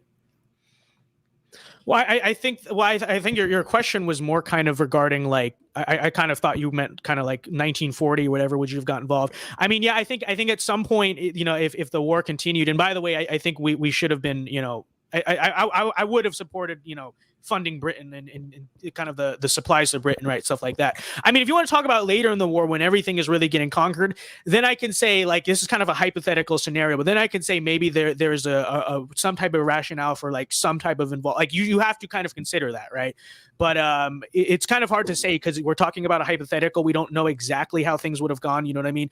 It's also important to point out that Japan probably wouldn't have the reason they attacked us. They were actually in a desperate place, right? It was because of the oil embargo, stuff like that. And so really, had they not had the oil to kind of sustain their empire, I don't know how much more of the Pacific they could have conquered. In fact, they might have actually had to maybe withdraw even from some places. In terms of Germany, Germany would have never been able to successfully invade mainland Britain. Like it was not like physically feasible. So Britain would have stayed so long as they had the supplies, which we were giving them and which I'm fine with, right? And they had basically the Navy to keep that going. So if it's the case that everywhere in Europe except Britain is taken over by the Nazis, what should we do about that? I mean, and it's hard to say. It's a hypothetical situation. We have to really like look at what's going on there. But I think if I was there at the time, 1940, maybe going into like 1942, like I don't think we really would have gotten involved. And I don't think necessarily that it would have been like a total takeover of everything either. Mm-hmm. Okay, so we got the principled discussion into play now, and I would infer that you are in the vast majority of situations anti-involvement or at least devoting troops, whereas I personally am for devoting troops when it's a net benefit and in general, because my moral thinking of it is that if you're a volunteer in the army, if I were president or dictator, I would make it explicitly clear. If you sign up to these divisions, if you sign up to this special forces, we're going to use you, whether that be in Somalia, whether that be in defense of Germany or, in Ukraine, the Donbass region. So I would be very open about that and say, it is in our best interest to defend Taiwan hypothetically, or it is in the best interest to have a base near North Korea to keep that stable and so forth. So morally speaking, if we have a volunteer regiment of specifically people that are willing to do that, then I think that's completely okay to me. So that's one thing. And obviously, if we're drafting troops into fighting a war that isn't completely justifiable, that is an awful thing. But that isn't really the case, and it hasn't been the case in the last 50 years. So because of that, I'm much more willing than you to deploy if it really helps us. So in this case, in Afghanistan, I would have deployed. In Iraq, I would have debatably deployed as well. Given the circumstances, obviously, within the constraints of realistic reality, obviously, it's not like we could just like let 9/11 go and magically just go and kill bin Laden and then come back out. So that's probably why I'm more nuanced on it. And so because of that, I'm a lot more prone to intervention than not. But it's also nuanced in that I'm not for just killing people for the sake of it. I'm not for invading countries for the sake of it. I want to see it as a net positive for us doing so. And also, I don't want to be considered, I don't believe in nation building at all. If I invaded Afghanistan, I would have 100% not have done democracy. Well, I'm not even for that. Okay. And also trying to westernize the peoples is also not a good idea. The only country where it really worked, it was probably Japan. And that wasn't even explicitly done anyway. Mm-hmm. And if you look at other countries, you look at Taiwan, for example, we didn't really occupy Taiwan for any substantial amount of time, and that got westernized on its own. So I don't think trying to democratize the Muslims is a good idea. And plus, they're a lot more steadfast in their beliefs than, let's say, the Germans. For example, the Germans in West Germany got assimilated to the Western European culture a lot faster than the Afghanis did, and that's partially because of the different demographics of those countries, as well as the fact that we weren't explicitly torturing them or trying to really get them to go to schools that they didn't believe in and force all this feminist, gay stuff onto them. So I would have not have even tried of doing that, at all. So I think the problem is that if you say it is our net benefit, basically you invade everywhere with just the intent of, or if you do invade, is basically with the intent of like just the benefit of America, then essentially what you become is something like similar to essentially the British Empire, right? It's kind of at least the British Empire, to give them credit, were very honest imperialists, right? They didn't really say, well, we're actually going to bring democracy. They went in with the pure intent of like colonizing, getting resources, getting money, right? Stuff like that. The problem is, I think that especially in the modern world, that kind of doctrine has the ability to get like extremely reckless and basically cause you to like overstretch, your nation or your empire very easily. And, kind of piss off the wrong people, a lot of that stuff. And, obviously popular support still does matter. I don't think that's something that generally would be that if you want to talk about our political side winning. I mean, I don't think that is something that is very popular, even if it's like Afghanistan, maybe whatever. But like, I think if you're just doing everything for the net benefit of America, you could argue that there are a lot of places that we could invade basically just for our benefit, whether that's Afghanistan for minerals, Nigeria for oil, Venezuela for oil, right? Like stuff like this, Cuba for sugar and stuff.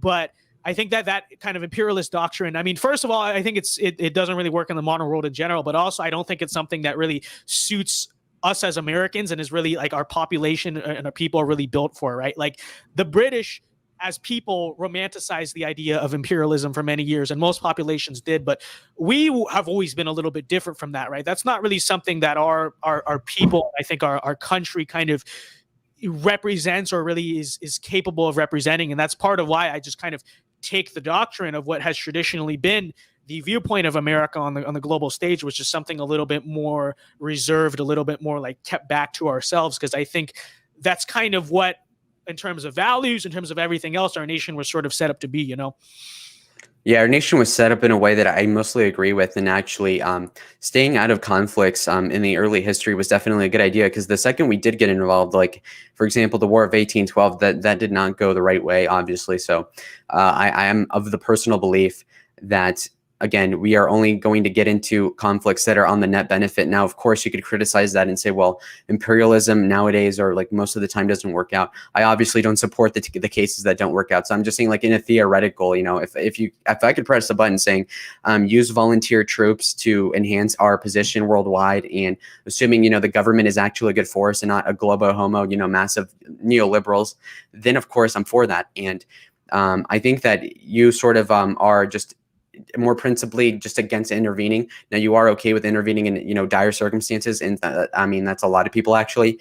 So in that case, I think we more or less agree just to different intensities, right? So I'm very intense on the hawkishness, and if you were to break down U.S. history, I mean, we did invade Puerto Rico, and that didn't really result that well. And I think us taking over Cuba didn't result very well either, nor do I think our invasion of the Philippines was very advantageous either. And I think that in general, we shouldn't, like invading Mexico or Canada, that's not a good idea. So going to invade countries just for the minerals, I don't think is worth it either. What would be more worthwhile would be exploiting the resources through like what the Chinese are doing by leveraging debt on these poor countries. But I'm not even for that either. So I think we mostly agree on the fact that we shouldn't be imperializing, just that in theory, I think that should be an option. But I think also there's kind of a case to be made that, in the case of imperializing, I guess, like I mentioned earlier, there is the ability to overstretch yourself, right? And like continuously being in wars and wars and wars. I mean, not only does it, like, practically speaking, you want to talk about practically speaking, drain resources, stuff like that, but it also really kind of just demoralizes populations, right? Like when wars go on forever, it really, like, you look at like World War I, it didn't happen so much in America, but in Europe and stuff like that, like you kind of saw this rise of like this kind of cynicism, like liberalism, even like hardcore leftism, like these types of things grew out of that sentiment. And that's one of the reasons why I like fear endless interventions like this, because, you combine them up, they all adds up, right? And like I mentioned with sort of Vietnam in the Middle East, I think these types of things among populations that like World War II, that was like a great victory. Like it was a solid victory and everyone was very proud of it. But like these wars that drag on forever, these interventions that people don't really understand, and then it just drags on and on. These actually, practically speaking, like I mentioned earlier, do have the ability to contribute. Maybe they're not the only forces. There's other forces, but this is definitely one factor. Actually contribute, like I said earlier, to the rise of liberalism, cynicism, these sort of ideas that have the ability, and as we're seeing now, to kind of wreck our civilization and actually bring things crashing down. Yeah. So in terms of overstretching ourselves, I sort of agree with the fact that, if we're obviously in a war forever and it's not to our advantage, we ought to pull out and save the money. But ultimately, like I said, the government, the labyrinth, the Leviathan, if you want to call it that, will suck up the resources and spend more. So I think that argument isn't necessarily strong. Now, obviously, this is a hypothetical. Obviously, if you're a dictator or king, then you could really save the money and not spend it at all. But again, if we were dealing with Congress and neoliberals, controlling the NAC and, the National Security Advisor not being on our side and all that. So I guess that depends on what sort of scenario you're setting up for yourself. And also keep in mind, in terms of overstretching ourselves, we did have a deployment in, I think, the Dominican Republic for, I think, 15 years in the 1920s and 30s. And nobody talks about it because it was so insignificant, despite us having Marines there, that nobody mentions it again. And nobody lost an election over that. So just by virtue of being in a country deployed with troops for over a decade, it doesn't necessarily mean that it becomes politically unpopular, nor does it really weigh down on our resources enough to justify pulling out. And if you were to look at, for example, the occupation of the Panama Canal, we also had troops there for decades, if not over 100 years. And again, since Teddy Roosevelt up until Jimmy Carter, we had troops there, and nobody really complained up until 1970, whatever it was, 1976. So again, that's another a big thing to not necessarily discredit what you're saying, but also just saying, like, it depends on the severity and what particular country and why the reason we're there is. And also keep in mind, if we were going to do like strategic jabs, like I'm saying, where, like, for example, the Kuwait War, the Gulf War in 1991, that was popular, we came in and out. And also keep in mind that we got 80% of the funding through the EU and other countries in NATO basically paying for us to do that. So it was minimal cost, minimal casualties, showed how strong we were as a country, and basically got our political objectives almost completely 100% done. And that is a good example of a good intervention that is quick, and we don't necessarily have to pull out in disgrace, nor do we have to stay in there and try to do all the gay, democratization that we were trying to do in Afghanistan until recently. So because of that fact, I am in agreement that overstretching could be a problem, but it's not really what's killing us now. If you want to talk about the debt, it is not even close to like the first thing that is really hurting us. And again, like I said, if you want to put there's the government in control of the tax revenue, they're going to spend it in other respects anyway. So that saving isn't going to do anything. So because of that fact, I would say that overstretching ourselves only happens when we're doing something really big. And I would say like something like the size of Iran or more, where you would see it, killing enough people where it'd be bad. So, well, I would say, yeah, HW's intervention was something that is like, that's an effective intervention, and I think same thing with kind of like Reagan and Grenada, like you go in and you get out, and that's quick. And like I said, that should have been sort of the ideal with Afghanistan too, right? But also I would say that, yeah, it is true. Like you see the same thing today. We have troops in like a bunch of like African countries, all these little places, and nobody really talks about it, nobody knows about it. But obviously that's just not the case with Afghanistan. Afghanistan is the war everyone knows about, so it's like, I think, and then like everyone knows we've been here 20 years, I think we probably have troops in like Somalia and these other places, like to some degree, and for a long time too. Nobody notices that, but I don't think that's true of Afghanistan. People know we're in Afghanistan. Everyone knows we're about Afghanistan, and I think a lot of people don't like it. But anyways, this is how long we've been going here. Like 2 hours. All right, so we'll probably like wrap this up, and then I have like one video that I promised Video Maker I'd watch, and then I'll wrap up the stream here. All right. Well, I appreciate you having me on. People are asking who I am. Well, I have a YouTube channel. It's literally just Lalo, and so yeah, I'm vaguely in the Ready Goal circle and all that. So I mean, if you want to know like more or less where that is, I make commentary videos on politics, obviously, analyzing certain things, reacting to videos, uploading election predictions and stuff like that. Again, so I'm a great believer in the nuance pill. Just explaining the Bush, like the context around that, probably gives a lot of people a lot more empathy for like the situation that these politicians get themselves into. Not to say that these people aren't like complete sociopaths, but I mean, it is a very complicated issue, and there's a lot of nuance, in regards to how much we're spending, how many people are dying, what we're getting in return for these wars, etc. So yeah, I appreciate you having me on. You've been a good host so far, Vince. And so if you guys want to click on the link in the chat, you can see what I'm about. So that's it. All right. Thanks for coming on. All right. I'll leave in studio. Bye. All right. Now, Video Maker, I promised you I'd watch your video, right? So we shall do that. We shall do that. And then we'll call it a stream. That went on longer than I intended. How long did it go on for? Like an hour? All right. Video Maker. I'm just searching Video Maker. I don't think that's gonna work. What's your exact username, my guy? Let me see. The Revolutionary War was our last good war. Every war since then and now. Okay. 2341. Okay, I don't remember I don't always remember your numbers. I gotta remember your numbers. Video Maker 2341. The Video Maker 2341. I should be searching up. There we go. Okay, let me share screen here. And I promise you I'd watched. Is that what it is? It's the Real American Diss Track. Okay, so is this what we're doing a review of as we wrap up here? All right, let's do that then. No, let's do that. Okay. So if you don't know the context here, Red Eagle actually made a diss track of Real American Politics. To be fair, to be clear, it's a joke. You know, we're just doing a little bit of trolling. You know, we love rap. But I do want to check this out. So let's do this.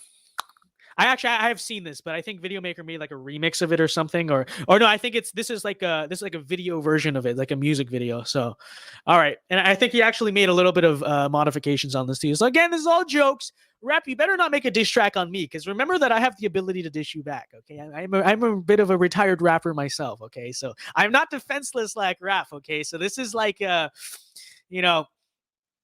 I'm not gonna say that would be bad optics. I'll choose a different war. What's another war we could like make this analogy to?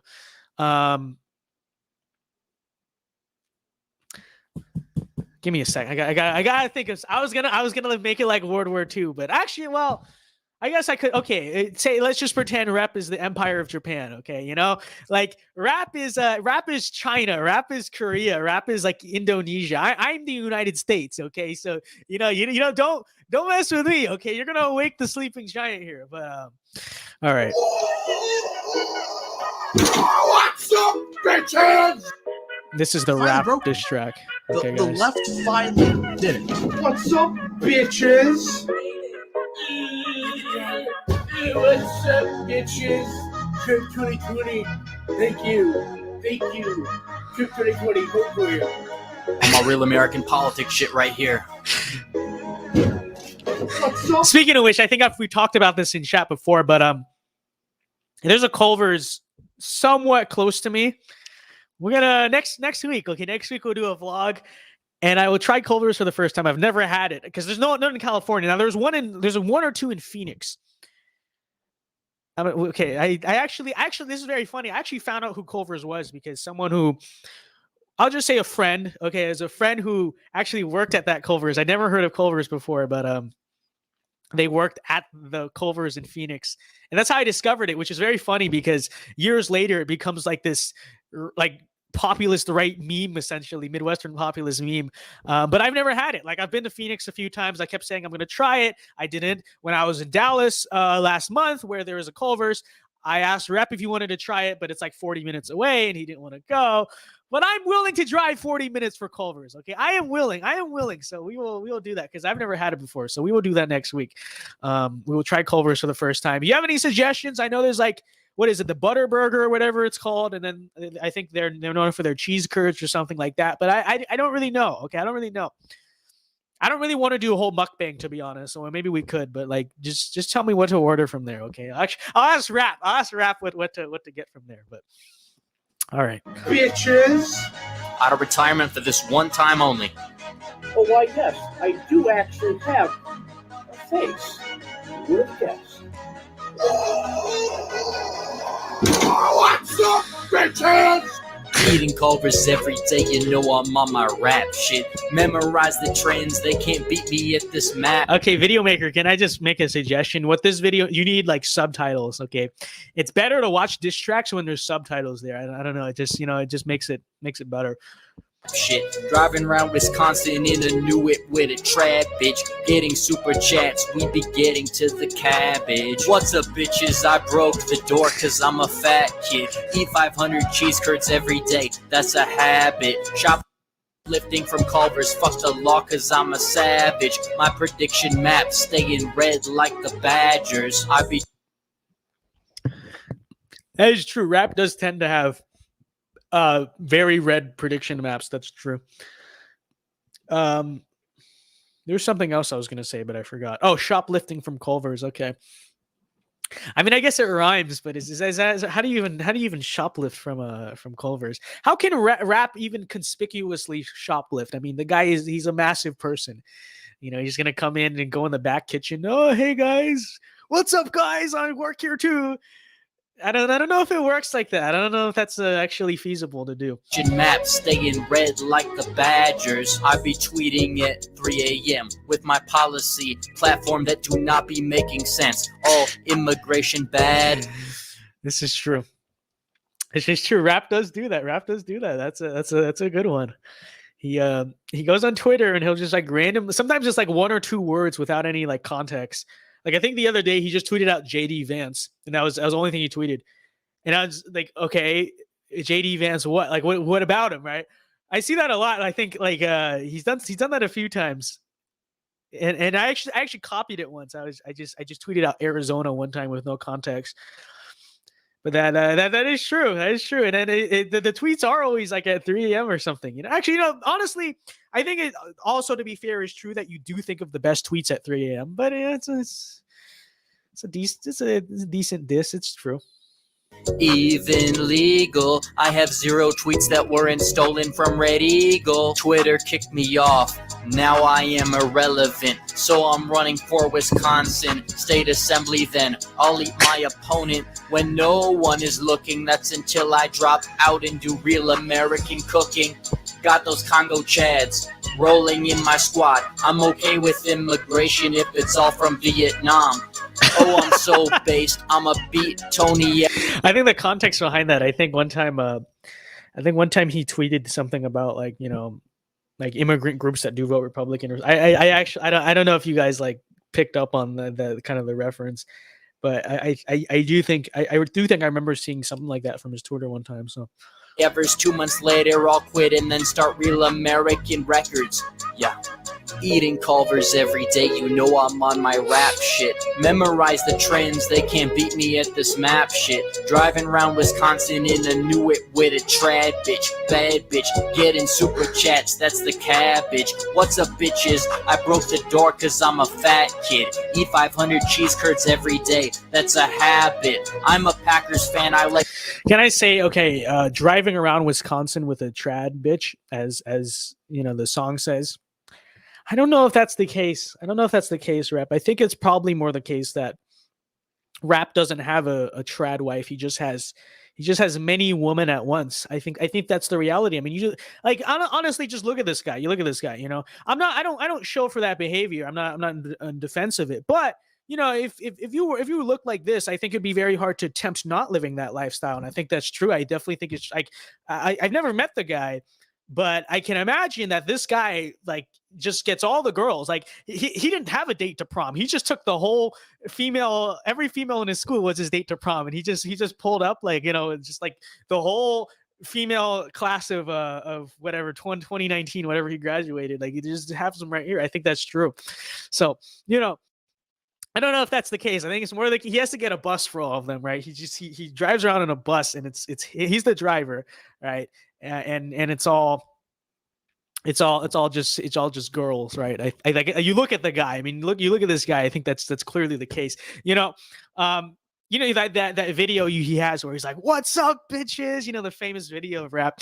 You know, I don't think he was talking actually to the internet. I think if you go on the other side of that video, you just find like literally like a bunch of bitches, like just like a bunch of like women just sitting there waiting for him. So something to consider. I don't know if that's very accurate. I think it would say I'm driving around with my what rhymes with trad bitch. It would have to be plural though. So is there any number that like ends in AD? I don't know, but you have to adjust that. So, you know, I mean, look at the guy. He's just like Hugh Hefner 2.0. I mean, we know it to be the case. Like green, but hate salads. I steal more takes from Rep than Joe Biden steals ballots. Oh my God, Rep, you really crossed the line this time. I'm gonna kill you. I'm gonna start a Twitter war. I'm gonna block you, unfollow you, and get Discord after you. And I'm gonna rate your stream. What's up, bitches? Oh, let's go. Oh boy. I remember that. I remember when he came on our stream. Everyone went crazy. It was so funny. It was freaking hilarious. Rap tries to impress the woman by buying them Culvers. No, the reason why he goes, see, he has to buy all of his dates fast food, which is called, I mean, Culver is not the cheapest fast food, but at least it's kind of high end. It's good because if he went to an actual restaurant, the guy would be broke because the guy just has so many dates. He has just so many women, right? That's a psyop. We should start that psyop as a joke. I think actually not. I mean, not as a joke, as a serious matter. We must just be honest about who Rap is, and I think you've been covering it up. We know you've been with many women. Okay.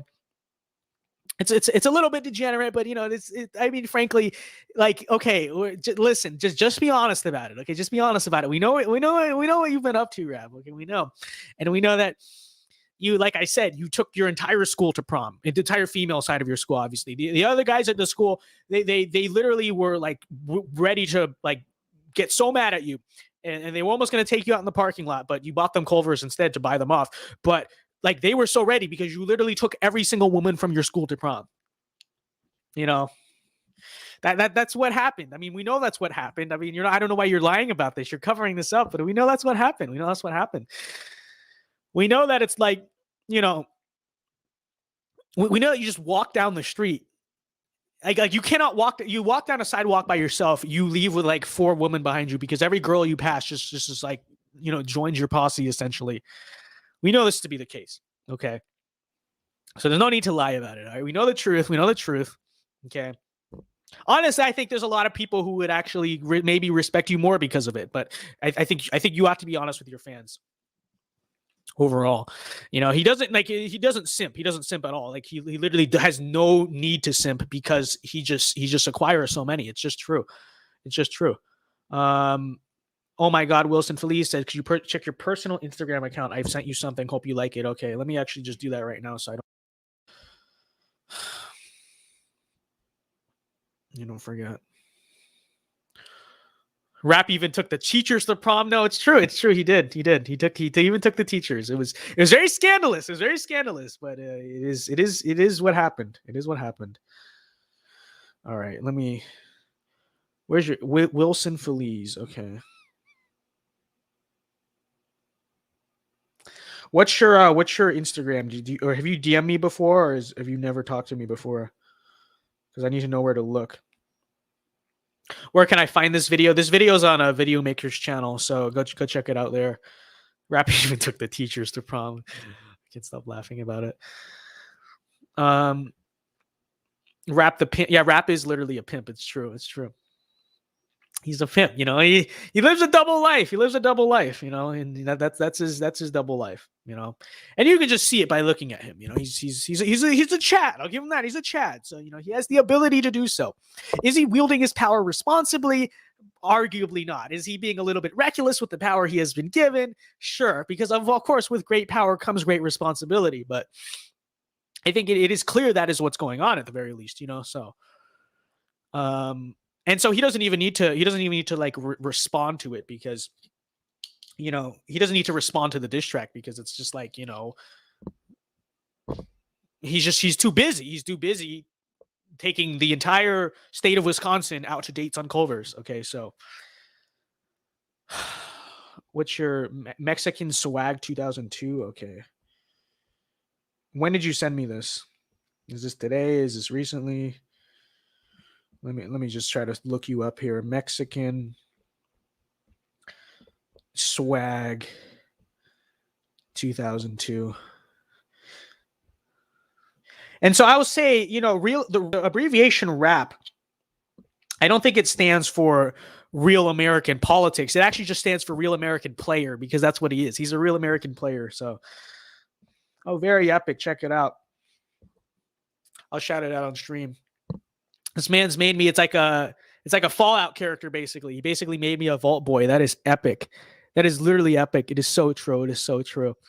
This is what the NCR fears. It is so true. Thank you very much, man. We love to see it. I'll post that on my story later. But all right, guys, we'll probably wrap up the stream here or almost wrap up the stream soon. Let me go through chat. Let me go through chat a little bit. I want to see how people reacted to my real American player psyop right here. It's true.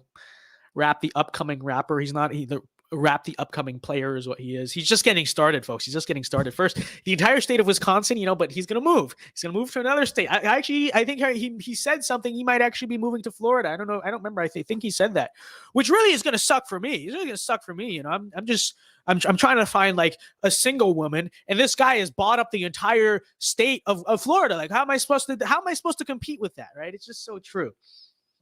It's just so true. So real American player. He's causing he's doing a little bit of trolling, but he's causing a lot of problems for the other guys here. I mean, seriously, save some for us, Rap. Okay, save some for us. So hide your girls. Rap is coming over. It's true. It's true. It's true. My video will make Rap more popular. Well, that's what we need. That's what we need. More females to be viewing this guy's content and being like, it just like falling in love with him, basically. So he's already completed the white boy summer checklist, especially the kiss a girl and never talk to them again. Oh, he's been completing that since he was in like 8th grade. I mean, but like, yeah, it's true. It's true. He completed the white boy summer checklist for like every single white boy summer already until he dies. Like that's where he's at right now.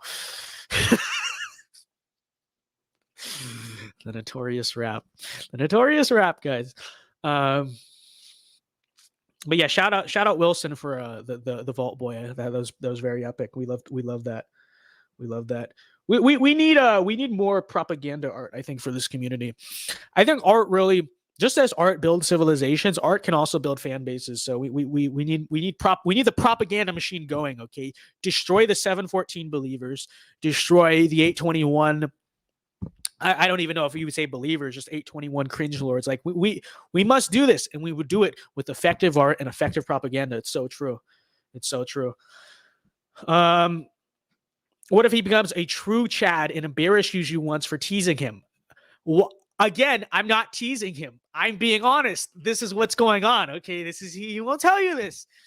I know. He hasn't even told me. I can just see it in him that this is what is happening. So I'm not even embarrassed. Yeah, he's probably going to embarrass me on a regular basis. He probably like every time especially if he moves to Florida, I'll find a cute girl. I'll be like, hey, and it's like, sorry, I am already boyfriends with the real American politics.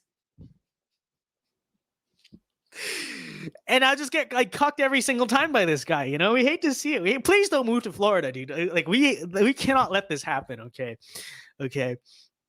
You need to save some for the rest of us. All right. Now, I'm not from Wisconsin, so I don't care about there, but do not move to this state. Okay. Because seriously, just don't do it, please. Just don't do it. Okay. So,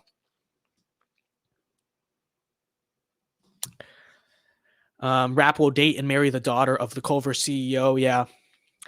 I think he already has proposed to her, but he's kind of taking a pause, and he's planning to propose to her, but now he's trying to live young, wild, and free right now. And so he has the entire state of Wisconsin. He has 51. Soon it's going to be 51% of the entire U.S. population is going to be occupied by his empire, basically. So that's what's going on. People keep asking. You could find out on Video Maker's channel. Okay, the Video Maker 2341. Go look him up, and be sure to go subscribe to his channel too. And you can also see a great clip from me on the other live stream that we had to delete. So, all right, guys. You know what? We're just going to continue the stream till my camera runs out of batteries, which will be soon, and then we'll call it a night. But let's see what. Oh no, Wilson is an 821 cringe lord and 714 denier. Okay, well if you're a 714 denier, then you're all good. Then you're all good. Rap trying to act like he rap, but he flop and snap like the app. Can he lap? Now he drop and slap off the map. My shit slap, his shit sloppy slap. Now he's trapped. Watch him nap. You get that last part doesn't rhyme, but all right, everyone's making their own diss tracks now. Hide your girls rap. I already read that. Someone's gonna send this to Rap, and I don't even know how he's gonna react to this. I'm exposed. I'm just telling the truth. Okay, people are asking about you. I have to tell people what you're up to. So all right. My camera is now on red, so it's probably going to die soon. So with that being said, guys, thank you very much for tuning into the stream. We'll wrap it up. I'll probably have a video. I don't know now because everything's screwed up because of this stream being different. I'll decide. We'll either do a stream or video tomorrow. I'm not sure. I have to do the Afghanistan Part 2 video, and I have to do the what's the other one I have to do? I have to do the stream talking about Christy Noman and Matt Walsh. So be sure to leave a like on the stream before you guys leave too, and be sure you're subscribed. Join the channel memberships for exclusive content. I'll have a lot of new channel members only videos coming out next week, and you can see the 714 hearings if you haven't seen those yet. So yeah, with that being said, guys, have a good night. Rap, please save some women for me. Okay, we need to get married too. Rep has to get married. Like, we all have to get married, and you're really making that harder for us. Anyways, guys, see you guys later. Cameron just died, and okay, I'll end the stream like this. See you guys later. Have a good night and peace.